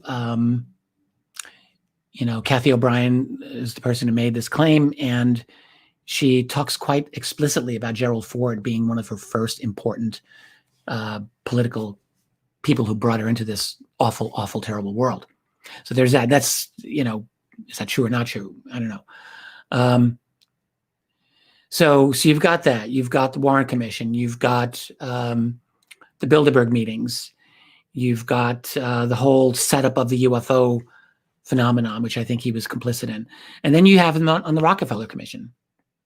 And well, actually, in between that, you've got him being selected by Nixon to be his new vice president after Nixon's VP, Spiro Agnew, resigned in disgrace with corruption. He brings in Ford, who then becomes president after Nixon has to resign because he's about to be impeached. And Ford pardons Nixon, which pissed off the whole country at the time. But actually, I believe now this is probably some kind of deal, because what I think probably happened with Watergate, this is not my number one expertise, but I strongly suspect that Watergate was a coup against Nixon by what we would now call the deep state or the national security state. It's not 100% clear to me, because Nixon did take the country off the gold standard, which I think the globalists wanted, because that was the beginning of the end of the American Republic in every way that I can imagine. The beginning of the end for the middle class, the beginning of the end for the working class as well. That's when the elites and the little people start doing this. The income gap, the wealth gap started going dramatically crazy after the early 70s. I think that has to be the taking off the gold standard is probably the number one reason. So Nixon was doing their work, but I think Nixon wasn't really amenable to the globalists on some levels, and I think they just took him down. I think that's probably what happened. And Ford is brought in. He is an ultimate globalist, gives Nixon the pardon basically to shut Nixon up and keep everyone quiet and move on with the program. And then he brings in Lemnitzer for the Rockefeller Commission. The Rockefeller Commission was a total whitewash of the U.S. intelligence community. All right, there were a couple of this is after Watergate, this is after Vietnam. The country's pissed. They want to look into the CIA. They want to look into all the intelligence stuff. There was the Church hearings, which were for real, led by Senator Frank Church, Democrat from Idaho. That was the real deal to a large extent. But then there was the Rockefeller Commission, and that was total whitewash. And Lemnitzer was on that. I didn't realize that. What you really saw with all of that is you have to give up some sacrificial lambs to keep everyone happy. So they gave up what were called the CIA's so-called family jewels, assassination attempts and poison in Castro's toothpaste, and we're going to try to kill Patrice Lumumba and all this stuff. And the country was like, we're shocked. But that was absolutely nothing compared with what was actually going on. So yeah, Lemnitzer and Ford, they're all part of this system. And that was really a great catch, Mark, to notice that. So Abe FX writes, Ford was from Michigan, same area about Dexter, Michigan sightings.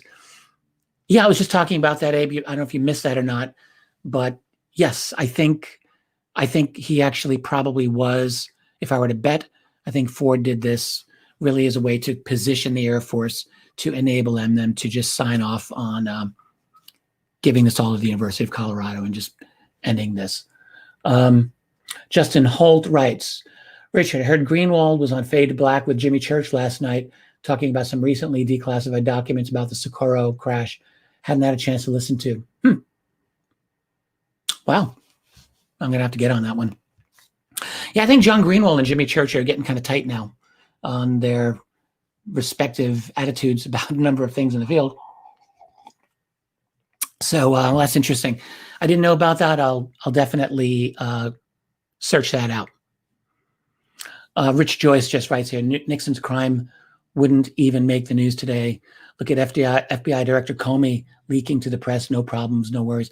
Yeah, Comey just testified yesterday, and I listened to some of that live. It was phenomenal, actually, and I don't want to get into that whole thing right now, but that was explosive testimony, and no one gives a shit. That's like just shows what a crazy world we're in right now. Like even a year ago, what the things that Comey said yesterday would be massive front page news, and no one's paying attention to it. It's amazing. What he basically, forget it. I'm not going to talk about it right now. Let's move on. God, it's already 7:30. How did that happen? Seriously. Okay. Prestidigitate, David Wenberg writes, Oh, David, this is a long question, man. Okay. Let's see here.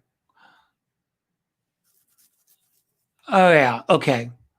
David's talking about how I'm more open than I've ever been to the idea of long-term alien, human-looking aliens that have basically infiltrated our society, and so forth. And he just says, do we just sit back and watch it all unfold over the next 25 years, or do we act constructively on this knowledge toward exposing it before they intend to do so, toward providing independent intelligence, surveillance, reconnaissance on their operation? This is actually a really good question. David, here's what I'm going to have to do. I'm going to have to deal with this as a separate issue. And the one thing I just want to say is, like, I've been asked a number of times by a number of folks to consider leading an organization, an institute, a kind of multidisciplinary study group that gets into some serious issues on the UFO subject that can be we can have a publication and like a think tank. I'm not ruling this out. However, this is not something that I intend to be engaged in for the remainder of this year and probably next year. I don't see it happening. It is possible that maybe in another year or more, I will consider it. I don't have the time, I don't have the energy, and I don't have the administrative desire right now to run such a thing. I'm sorry to disappoint anybody, but I don't see that happening for me right now. I do like this question, David, and it's a long question, and I did read it before we got on here, but I'm gonna go past it, and we're gonna have to come back to it. So thank you. Michael Tremblay is asking me here, do I have an early access of the new movie of James Fox, and what do I think of him? Yes, in fact, I'm going to interview James in a week from today, live, actually. Yeah, a week from today, live, Thursday, October 8th. I haven't made that announcement publicly, but that will happen. And that'll be on the YouTube channel. And I was given a link by his producer that expired on WeTransfer. I've got to get that again. So I'm sure that I will see it before I interview James. I know about the film. I know what's in there. James and I did an interview way, way, way prematurely about this. I have no idea why I was asked to do it when I did. It was way, way too early. But I'm going to re-interview him, and hopefully he'll have a better audio connection as well. So, okay, Billy Hallman, again, as a UFO peanut, that's cute, I am amazed and confused by the seeming change in the alien character. Bud Hopkins, Dave Jacobs, and so forth describe rigid visitors doing scary things to people. Where did all of that go? Are they still here? Have they changed? Is there research still going on? Yeah. I mean, Dave Jacobs is kind of done. Bud Hopkins is dead. John Mack is dead. But Yvonne Smith is around. Barbara Lamb is around. There's other abduction researchers who are still doing this. They still get abduction accounts from the people that they regress. Yvonne, I know, runs a group out in California called Zero, which deals with experiencers, and I believe that they still meet, talk about their experiences. The fact is there's not enough good abduction research going on these days. There's Kathleen Martin. She's absolutely a top-notch person who's engaged in this. But we have such a great need for more abduction research, in my opinion. But no, it's still there. Let me keep going here. I'm going to scroll down. Okay. Jay Kaplan. This is a different Kaplan, I guess. Okay. Oh, no. Is this the same? I don't know if this is the same Kaplan or not. The probability must be that there are oh no, this is part of a long thread. I didn't really need this in here. Sunpower writes, Richard has retold stories that were related to him about people who have overheard the telepathic conversations between apparently other telepathic humans. Yeah, I mean, I've talked about this almost too many times, but they're fascinating stories to me. And I like talking about them because they came to me directly. And I can see the faces of the people I spoke to. The two stories that I talk about the most were given to me by the person who was accompanied by their spouse in both cases. And but anyway, the young woman in church in the 1960s who overheard in her mind a conversation between two supermodel blonde Pleiadian-looking aliens that were in front of her in church, and then the retired Air Force colonel with a PhD who told me same type of thing, which happened at a Las Vegas casino hotel. Two supermodel blonde Pleiadian, and in all cases they were all dressed in perfect blue clothing and whatever. And they heard these people in their mind. And there were real strange things about those people in both of the cases. So the question is, do you think that it's more likely that these telepathic humans, in quotes, were, 1, ETs that look human, 2, co-evolved human groups that are telepathic and live separately in enclaves, 3, humans that are enhanced with ET tech, maybe implants that give them telepathic abilities, 4, humans that are enhanced with Black Project tech, maybe implants that give them telepathic abilities, or another scenario. So yeah, I don't think of 4. I don't think of 3 or 4. That is, I don't think of these as ordinary humans with ET tech or human tech. That's never been my guess, particularly since the earlier of the stories was 1965, and I just have a difficult time thinking. And plus, the end of that story is that the blonde couple's going across this field to a wooded area where this tall man in black dude who looked like Lurch from the Addams Family was meeting them, and they all walk into the woods together. As that's a little more bizarre than black tech implants going on. So ETs that look human, yes, that's entirely possible.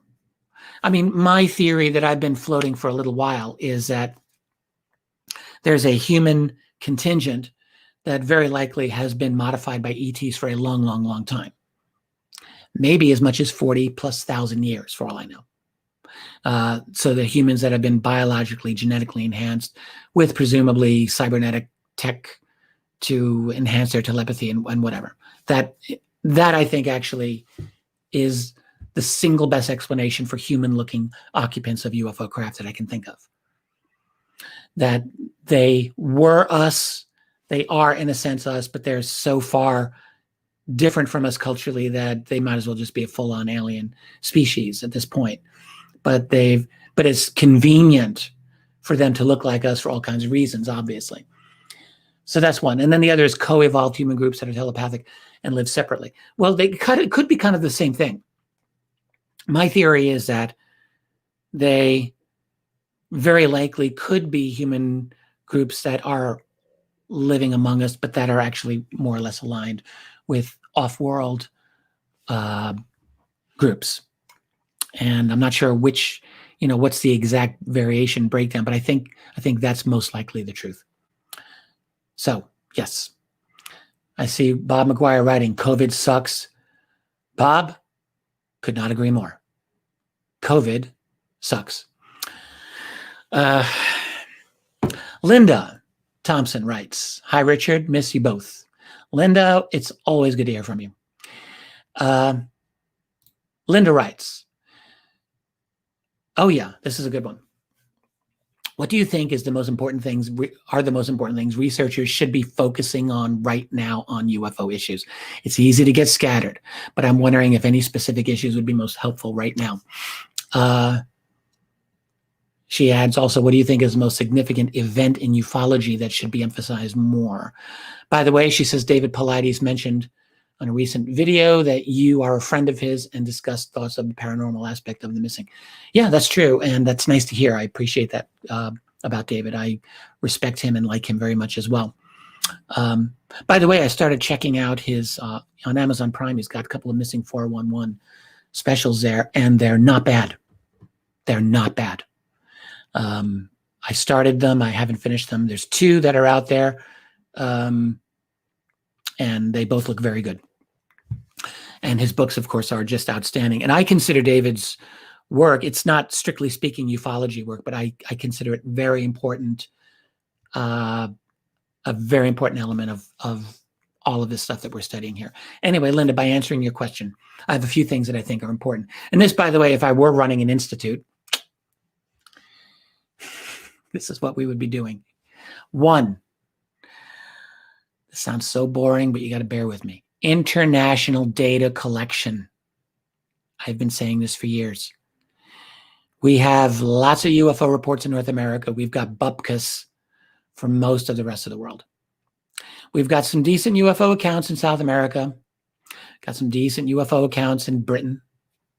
We've got a few handfuls in different parts of Europe. Couple of other regions of the world from time to time, but we have nothing systematic. Nothing. India, 1 billion people, nothing systematic. China, well, China's kind of off limits to us. China does have a UFO collection system, but it's run completely by the Communist Party. So good luck getting anything out of there. Africa, all of Africa, basically zero. There's nothing going on there in terms of data collection. So no, and the reason I say this is that we have to have good data to work with globally to get a sense of what's actually going on here. But then the other part of it, then the second thing is we need seriously improved analysis of existing UFO reports within the major data collections that we already have. Like I'm talking about MUFON and I'm talking about NUFORC, National UFO Reporting Center. Like both of those sites, my goodness, it's that salmon. Both of those sites have like data that we can work with, and there's not a whole lot, but there's enough that a dedicated team, so much in there, can go through and sift and very possibly create patterns and find patterns that we need to see. Like that's the only way. Like this is actually what I did do with creating my own UFO chronology back in the 1990s and early 2000s. I created a massive UFO chronology based on hundreds and hundreds of sources that I went through and I put in chronological order and from all of these different places, and I started to see patterns. And it's how I wrote UFOs in the National Security State, both of those volumes. And really, the same thing has to be done with the data collections that already do exist. And, you know, I'm under no illusion that the data that exists in the NUFORC or MUFON site is comprehensive. I mean, it would be nice to have more, but there's enough that we could actually make some headway with it. I think a good top-level data analysis of what exists would really be beneficial to this field. On top of that, number 3, I would say a deep and scientific analysis of abductees and experiencers. Now, the free study of the Edgar Mitchell Foundation, God damn it, my voice, it's doing it again. I don't know what the hell is happening here. By the way, I'm just going to reiterate this. Some of you who are coming in late, I have been asked to get my throat checked out, my voice checked out by an ear, nose, throat specialist. And I need to get, I'm embarrassed to say this, but I need to get myself some health insurance. So again, any of you who are proficient in this whole matter, you can write to me and I will listen to you, and I will actually, because I think that I do need to see a health professional about the voice. Like it's actually, I don't want to say that it's worrying me. I don't get worried yet, but I notice it every single day. And my voice gets tired more quickly. I don't know what to say about that. It's one reason I've been doing a little more writing than speaking on the entries on the website. And I apologize for that, but I'm trying to preserve my voice to some extent. Anyway, let me just keep going. We need to do a really improve deep scientific analysis of abductees and experiencers, and there's not enough of it. We need more people actually to do regression analysis of abductees and experiencers. We need much more data than what we're getting, much more. We're not getting nearly enough. 4, analysis of any and all artifacts in our possession. That includes implants, but that includes any kind of alleged alien artifact. To me, that's super important.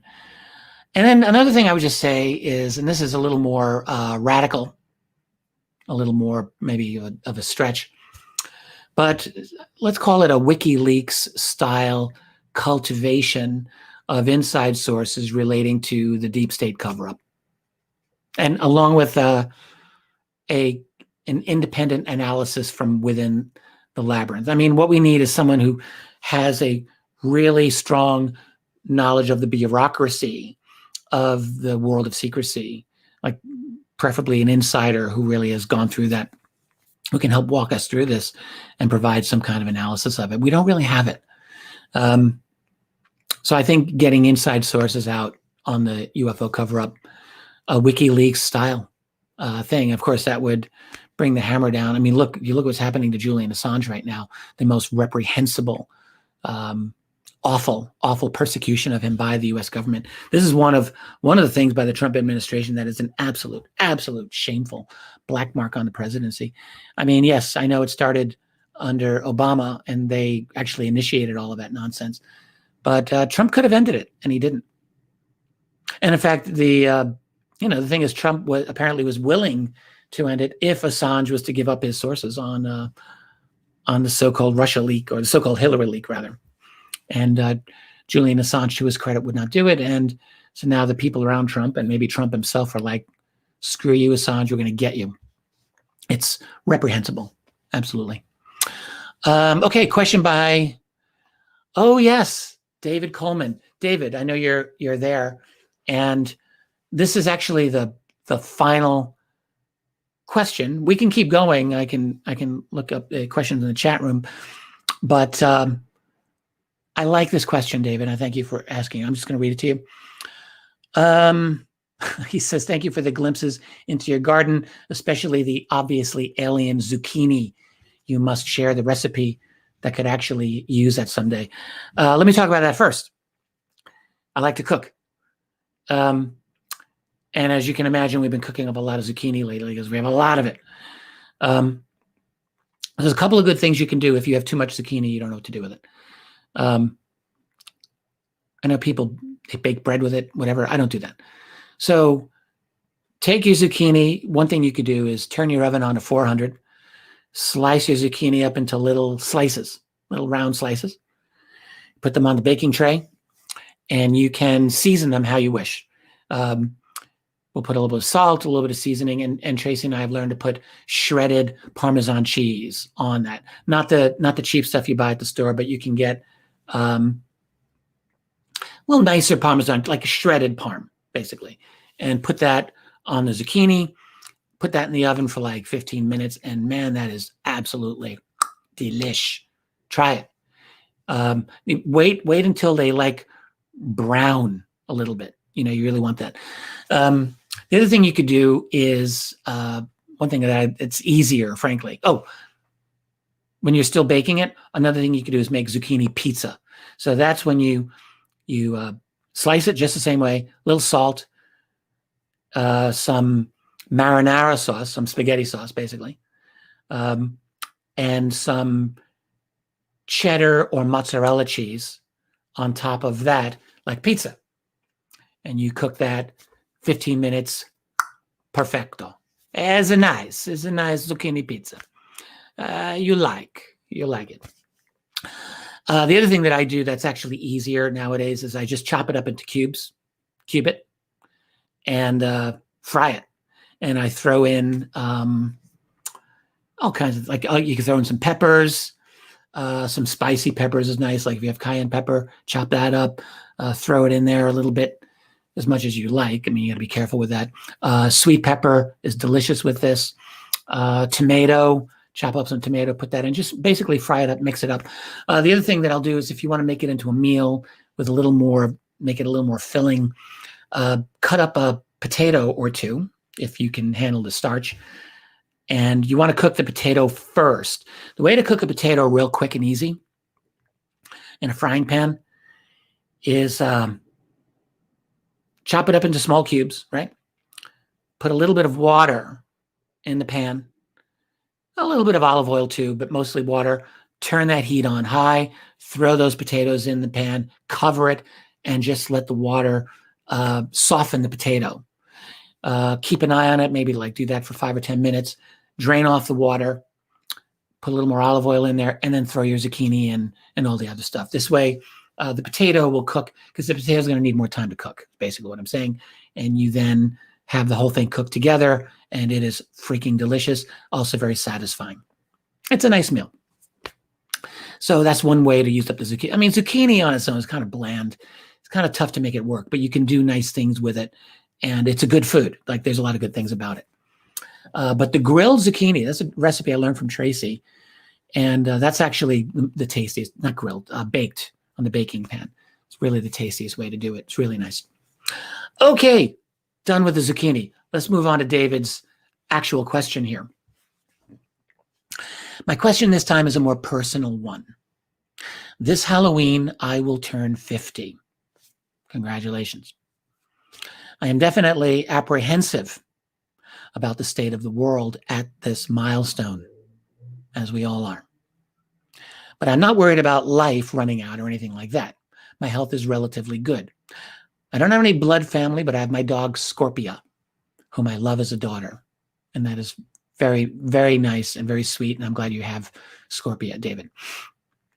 My parents passed, for which we're sorry.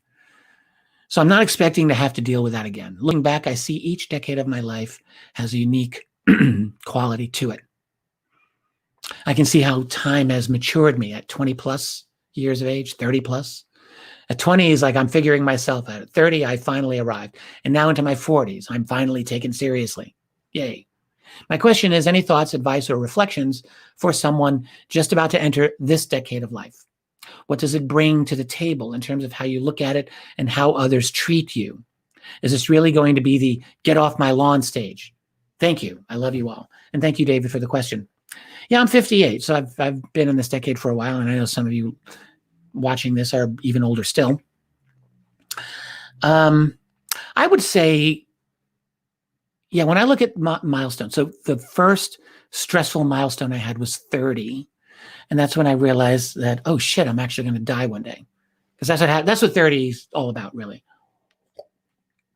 30 is when you finally realize, like, you can't pretend you're a kid anymore. That's essentially what that is. Like, you're like, oh, I have to straighten up and fly right. Like, I'm an adult. You can't pretend any longer.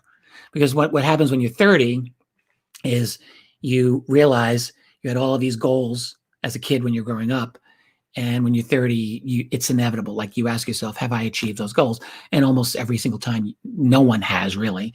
So it's stressful and it's irksome. It was bothersome to me. I was at a low point in my life when I was turning 30. I was in academic limbo. I didn't know what I wanted to do with my life. I felt like a failure. I felt like a total failure when I was 30. It was a depressing moment.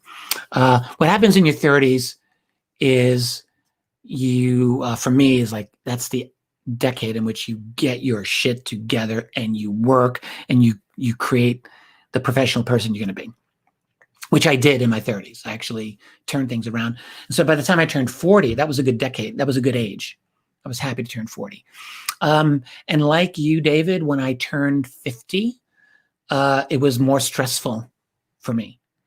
A lot of it had to do with personal issues. And when I was turning 50, I was at a very difficult time personally in my life. I was having a real hard time in my marriage, which was near the end. I was in a lot of stress, and I had a personal life, which I'm going to spare you about at this time, but I'm not happy when I look back on it at all. And it just created much more stress for me than was right. And it was entirely my own doing. So I really was not in a good place when I turned 50. Publicly, when I turned 50, things were actually going very well for me.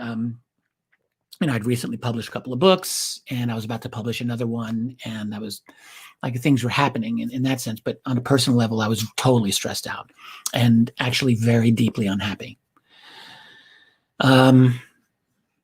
So what can you expect? Well, what happened to me in my 50s, my 50s have been a very good decade. I met Tracy in my 50s, so that was the thing that saved me, actually, in a lot of ways personally. I was almost going to run out the clock, I think, in a very unhappy mode on a personal level. And meeting Tracy made a huge, huge difference for me.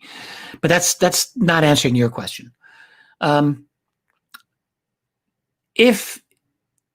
So there's career and then there's personal. I think it was Wayne Dyer who said, the first half of your life is the ambition phase of your life. So that's this phase of your life when you're engaged in the world, you're engaged in making a name for yourself, you're engaged in, achievement, and you're like connected to the world, the material world. And I forget what he called the second phase of life. It was something different, like the contemplative phase, maybe, or maybe the spiritual phase. I don't think he said that, but that's what he meant. It's the phase in which you engage in deeper truths and reflection. And I found this actually true of me in the last couple of years. So what I found important 10 years ago or more are a lot less important to me now. And as I'm now approaching 60, I'm a year and a half away from it, almost 2 years away from it, I guess. Like it or not, I realize like I'm getting toward the end of the road as well. I got maybe 20 years. If I'm really fortunate, I'll have 20 years of activity in which I can keep doing the things that I'm doing before I really have to consider hanging it up. And not just with professional ufology, but like with life. At a certain point, we've all got to retire. And then at a certain point, we all have to die, because that's what we all do. So as I approach that, I've definitely taken on a different attitude about what is important in my life. And one of the things that I've read, I guess I've been reading a lot of these self-help guys. So I read Eckhart Tolle not long ago, The Power of Now, which is a very brilliant book. And one of the things that Tolle, he wrote that like in 1999, I think, something like that. He said something that's actually really shocking at first, but then as you realize it, you realize this guy was dead on right. And he says, "You are not your mind." I think I wrote this in a comment or an article not long ago here. You are not your mind. And like, to which you think, well, what the hell does that mean? Like, of course I'm my mind. I think thoughts. Those are my thoughts. What are you talking about, you crazy person? But he actually is correct. And then he further along said, I think it was like 90% of the thoughts that you have are probably harmful to you, like harmful. And so when you unpack that, what he really is saying is that, kind of a variation of what Freud probably was saying over a century ago as well, which is that most of the activity in our mind goes on without our real conscious understanding or knowledge. And I think that's exactly true. But furthermore, what Tolle is really saying is, we go through our lives with all of these thoughts running through our head, and we don't really even know the origin of them and why we got them.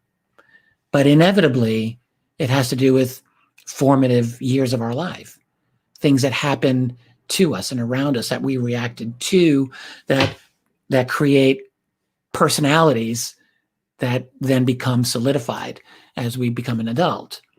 So things from your early childhood and things through your teen years are really like these core developmental milestones that happen to us that we react to, that we don't even think about, as life goes on. And the next thing you know, you're actually a slave to those reactive elements of your mind. And so for me, what I want to do before I die, is I actually would like to understand those elements of myself. Why? Because I'm not an atheist. And in other words, I actually, as I've gotten older, I believe, I could be wrong, but I believe that there is a reality of some sort that the non-local part of me, let's call it my soul, is going to experience upon the death of this body. And it, I was talking with Tracy about this. Like the last thing that I want to do is die without really mastering myself, without having mastered myself. I don't want to die and then realize, like, oh shit, like I went through my entire life as a slave to this element of my personality that I wasn't even aware of, that got initiated when I was like 6 years old or whatever. Like, I don't want that. I want to be able to know, why do I have a temper in these situations? Why do I get angry? Or why do I get insecure? Why do I, this could be anyone. Why do I doubt myself all the time? Why do I have to be such a perfectionist about everything all the time? Why? Like, why? The perfectionist trap. Well, if you think about it, why is anyone a perfectionist? Because they're fucking insecure about themselves. They have to have everything correct and exactly right before they present it to the world because they're afraid they'll be rejected. Why do people get like that? Well, we get like that because, hell, man, we have experiences when we're young and we don't even remember them anymore. So what I would like to do is, for whatever reason, my phone is thinking I'm talking to it. Stop that right now. I just would like to have a better understanding of that for myself. And I think, that's what Socrates said, know thyself. That's the foundation of all wisdom. And I think when you get to a certain age, increasingly, that becomes important to you. The other thing that I noticed when I was, and I mentioned that I'm not an atheist, I've had different periods in my life when I've had spiritual explorations. All right, so I need to get into all of those, but it's happened. But what I realize is that no matter how I did that, I still kind of went through my daily life as if I were an atheist. Honestly, like I was in the ambition stage of life, as Wayne Dyer put it. So I was like engaged in the world. I was engaged in my career, my profession, all this stuff. Like we got to do this task, then this task, then this, and on and on and on. It's probably normal for the most part, but actually, what happened is, as years went by, I really did not have a genuinely spiritual orientation. Not really. Like, I gave it lip service. That's about it. But that's not the case any longer. I can say to you that I have developed and am developing, I guess I could say, a definitely more spiritual orientation about life. Give you an example. A few weeks ago, I'm hanging out with Tracy. It's late night. So we like to scroll through and like watch something on TV before we go to bed. It's like one of the things we do. Not cable, but we'll do Netflix or Prime or something like that. So we're scrolling through, and I saw this documentary. I saw this on near-death experiences. Now, normally you'd think that's something Tracy would pick, but I was like, no, I want to see that. She's like, who are you? Are you my husband? Are you, what is this with you? You want to watch near-death experiences? But I really did. And so we did, and it was fascinating. But it reinforced something that I already knew, which is that there's some pretty wild things about ourselves and our world that we just really seldom talk about. And NDEs are one. And I've told many of you about the weird experience when my father died, going on 2 years now, when the lights just flickered on and off repeatedly at the moment of his death, 150 plus miles away from us. It was the craziest thing. So there's something there. And I believe that when we look at the sum total of our life at the end of it, we're going to want to have a sense of completion about it, and not simply like knowing that we kept on top of the news and we learned everything about geopolitics that there was to know, or we took the right social political issues for justice in our world. Like when you're at the end of the road and you're dying, those are probably not things that you're going to give a shit about.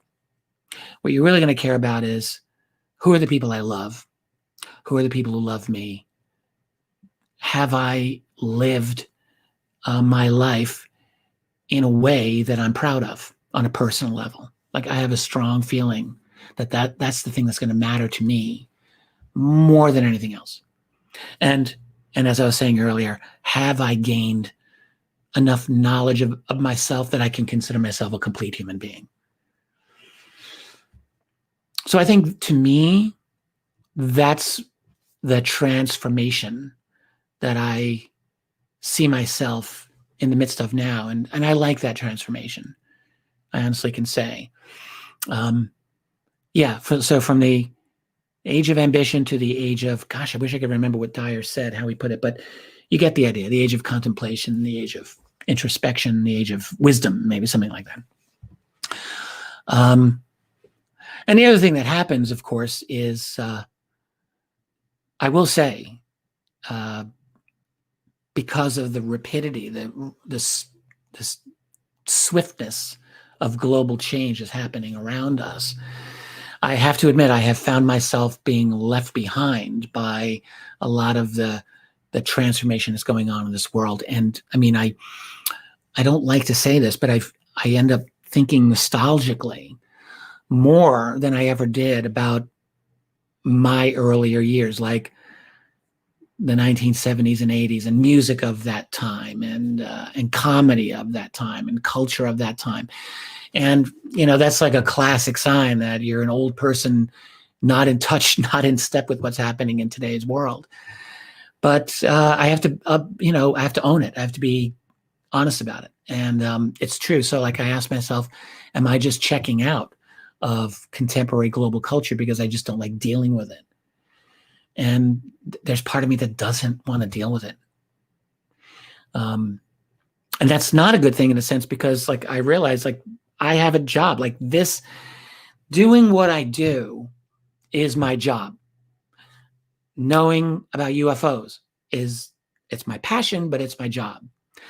And knowing about global politics and the development of science and everything that's going on around us, that's a passion, but that's also my job. And what I've been realizing is those are both very stressful jobs in a lot of ways, and it's tough. And there's a part of me that wants to be more philosophical. And sometimes when you see, well, like I'll write a piece, or I'll create content, like audio content or a written piece, in which I'm clearly doing something very philosophical. I got to tell you, like, that's very important to me. And I suspect that in the years to come, it will continue to be very important to me, and it might grow in importance.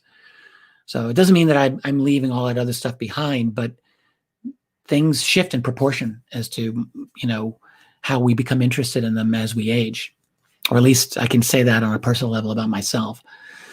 So, so David, yeah, I think, we're going to wish you a happy birthday in advance, turning 50. It is a major milestone. You're hitting half a century now, and there will be changes. And there's the obvious physical changes. The body is going to slow down. You're going to get more aches and pains. That's going to happen, man. So get used to it. Like, the body gets creaky when you go down the stairs in the morning. Your ankles, my knees are not as happy as they used to be. I'm hanging in there. I feel pretty good, but now I'm dealing with the voice issue. This is like an age thing, I suspect. So that's inevitable, but the real changes, I think, are psychological.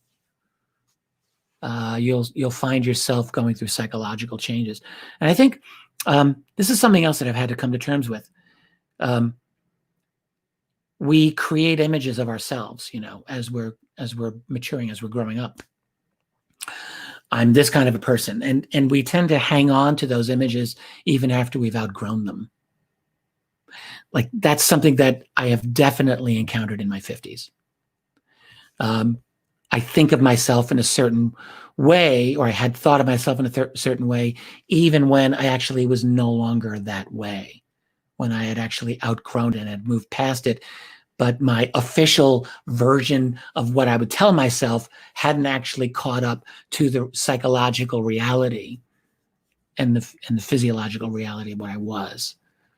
I mean, that sounds a little vague, but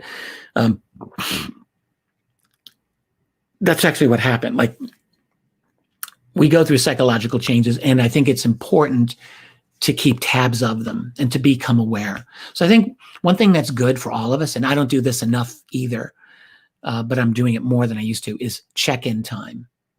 Like, you have a quiet moment and you check in with yourself.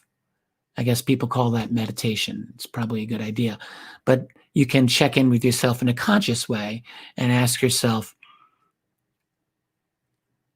let's strip away all of the things that I tell myself I am, and let's start with a fresh slate and let's look at myself with a fresh perspective. What am I really? What kind of person am I?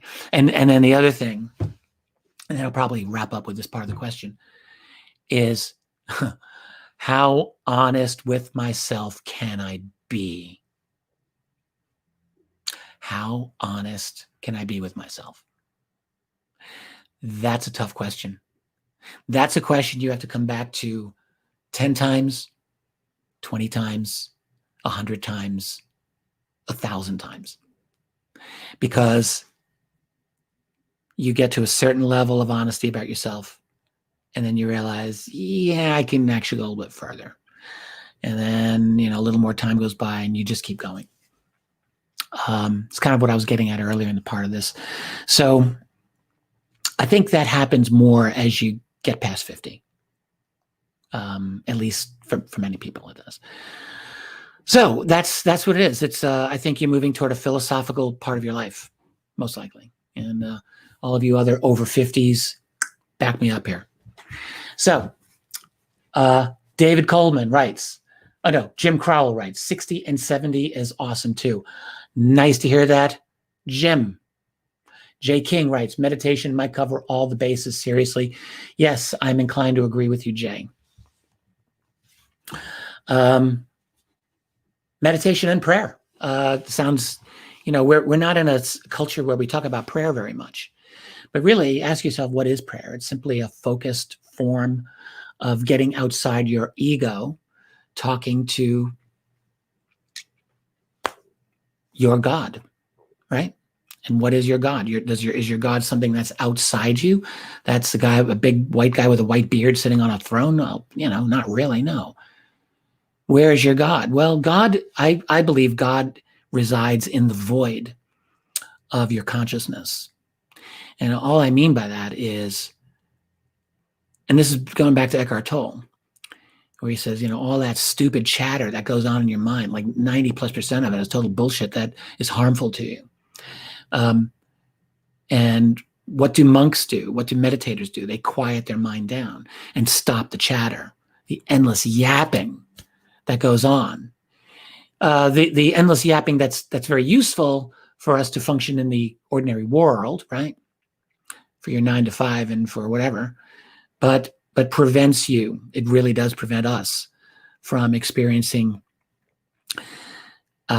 your true self. I'm just going to put it that way, your authentic self. That authentic self, I now believe, resides only when you open up the void. What is the void?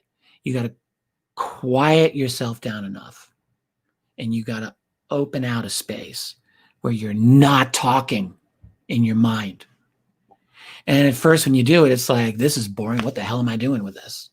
This is a waste of time. It's not a waste of time. I still have to get myself into that mode, because there's a huge part of me that says this is a waste of time.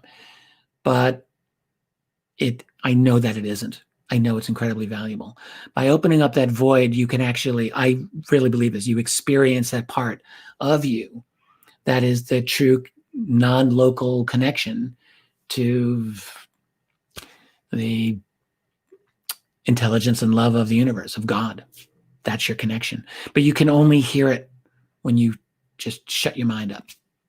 And that's hard to do. And that's really what prayer is, actually. It's a focused form of meditation by which you're trying to access that part inside you. That's what it's meant by the kingdom of God is within you. That's literally what that means. It is in you. It's there. But you've got to be able to shut yourself up enough so that you can do it. Rich Joyce says, not sure if I'm able to meditate. I can't be hypnotized and my mind is always racing. Yeah, look, Rich, I get it, man, because I have the exact same tendencies. But I'm telling you that what you're saying is actually not true. You can meditate. You can slow your mind down, but you just have to do it. Like, you've just got to try. And the thing about it is, one thing I've learned, I got into a lot of Zen philosophy when I was going through my divorce, in the years leading up to that divorce as well, like a full decade ago.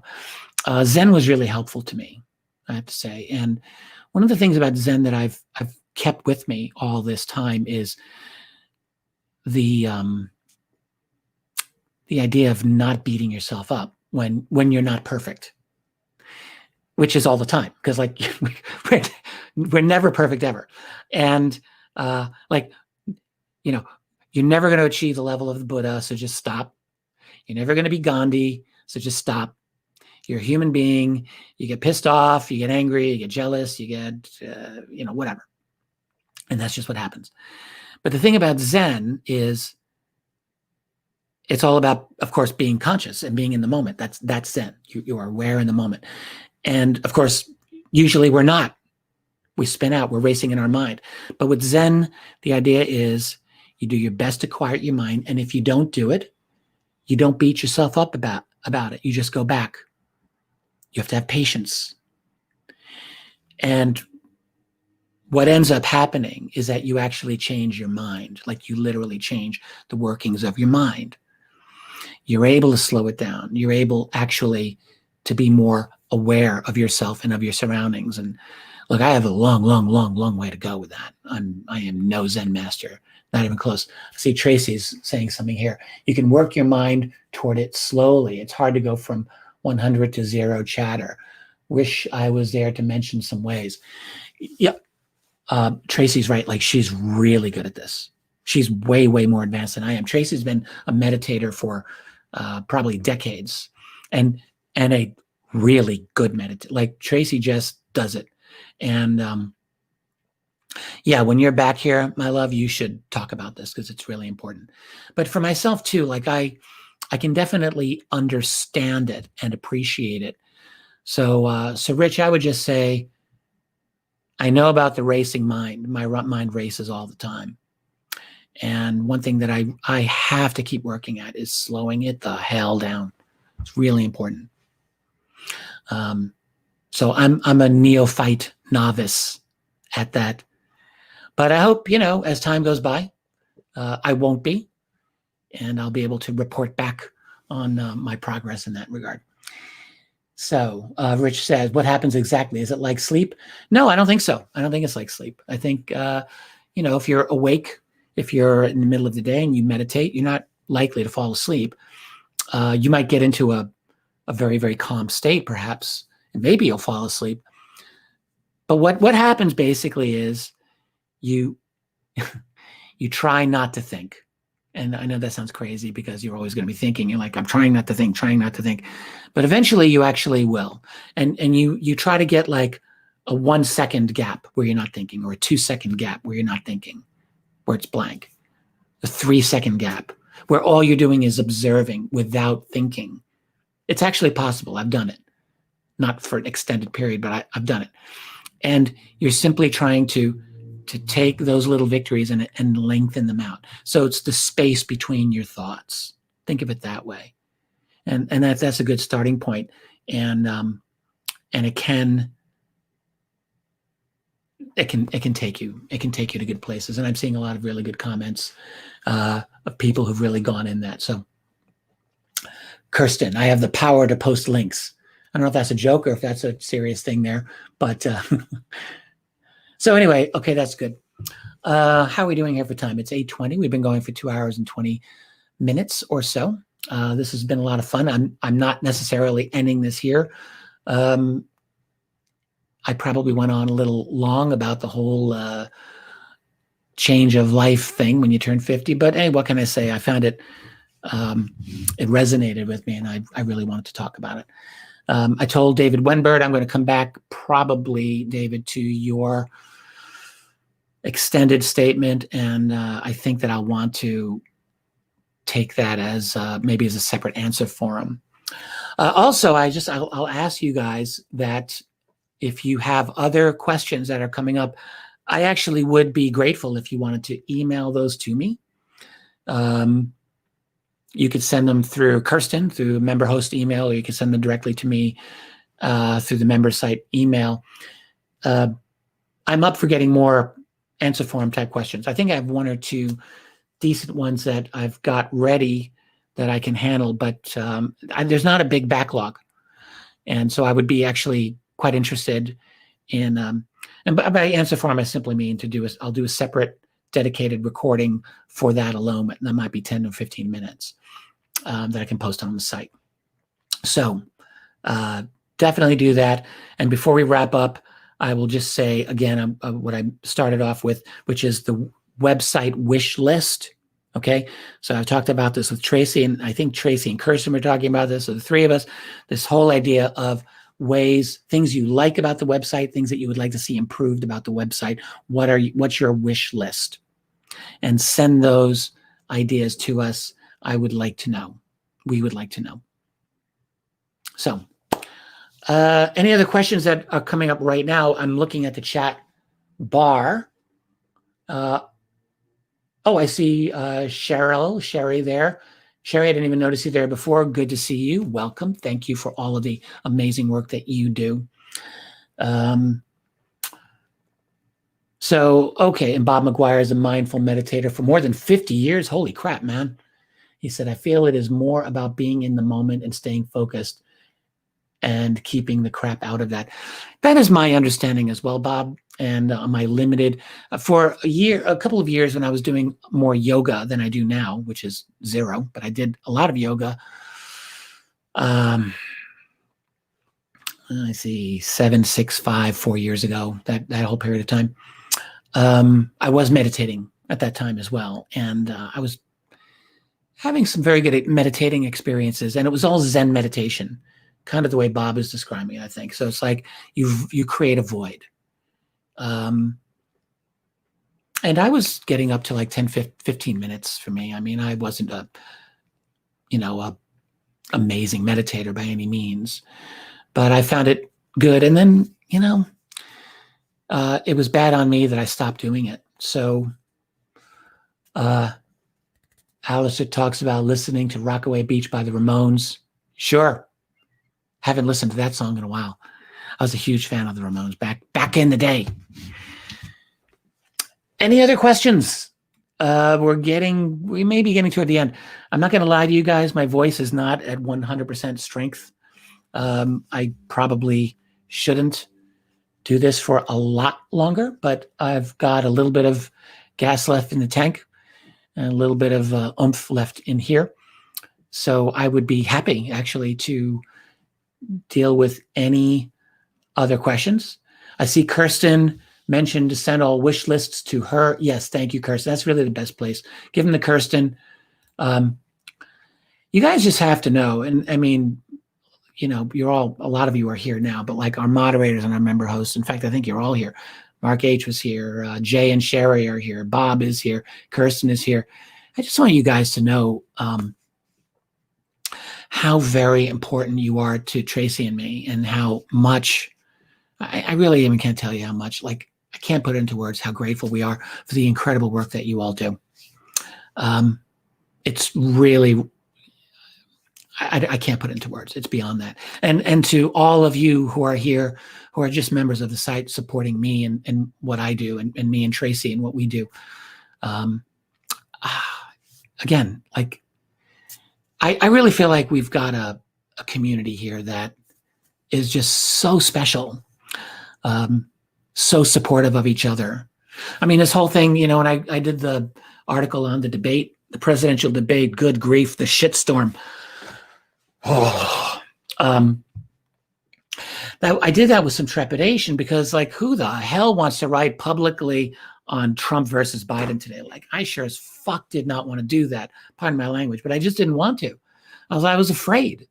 I'm like, how do I write about this totally explosive thing in our society without pissing off someone? And I never want to piss off anybody. I always want to be respectful to everyone's political orientation, your ideological orientation. We have people who are very, very far on the right on our website, and we have people who are very far on the progressive left on our website. And look, the fact is, you're not going to see eye to eye about things. And unfortunately, there are cultural divides that exist. And from my part, I've always wanted to be very respectful of all of those points of view, and as long as those people are respectful. But still, like, getting into that, like, I was nervous about publishing that, and what ended up happening, the comments that I have seen on it, and I've seen them all, are just like, every one of you, I think we all instinctively know, like, on our site, we're not like other places. And we know to be civil and respectful, and we know to listen. And yeah, like, we get hot under all of us can get angry, right? It happens. But honestly, you go through all the comments in the forum statements as well. And what you find again and again is that the members of this site, like, we know we've got something special. Like, that's amazing to me. We know that we can be a model to ourselves and to those around us of how we can do this right. And I'm so freaking proud of that. I cannot tell you enough. So that's what all of us have done here. Like, all of us have created this kind of a community. It's just, let's be proud of that. We don't all have to agree about how the world should be, and we don't all have to agree about social or spiritual issues or any of that stuff. It's not necessary. This is what I was saying in my whole take on our freedom of speech on the website too. Now that I think of it, it's like, it's impossible for all of us to agree with everyone else. Like, that's not, because we're human beings and we all have our own brains and our own way of thinking. So what a civil society is about is we create rules of engagement so that we're not murdering each other, and we're not calling each other asshole, and we're not demeaning each other. Like, those are the rules of engagement. And so that we learn, even if we may not like or even respect the other person, because we don't always respect. Respect has to be earned, right? But we can, even if we don't respect someone, we are civil. So important. And hopefully we can respect and get the respect. I mean, that's important too. But it's, and that's what a free society has to do. Like, when you have freedom of speech, it's, I think it was Jordan Peterson who put it so well. It's like, it's the ultimate self-correcting mechanism for any society. It's the most important of the rights, is freedom of speech, because it's the only way by which you can actually improve yourself, by being corrected when you're wrong, by correcting others when they're wrong, through this medium of, let's talk it out. Let's figure out, like, who's right, who's wrong. And that's the battleground of ideas that that can be stressful, because who wants to encounter ideas that differ from ours? But that's how we learn. That's like how we become better. And we only can do that when we actually are listening and not dehumanizing other, opponents of ours. And that's hard to do. That takes a mature personality. And unfortunately, I wrote in a comment, I think I was replying to Prestidigitate David Winbert about this one. And I just wrote it earlier today. You can find it. I forget which thread it's under. He was asking about the youth of today. David doesn't have kids. I've got 2 of them. They're in their 20s.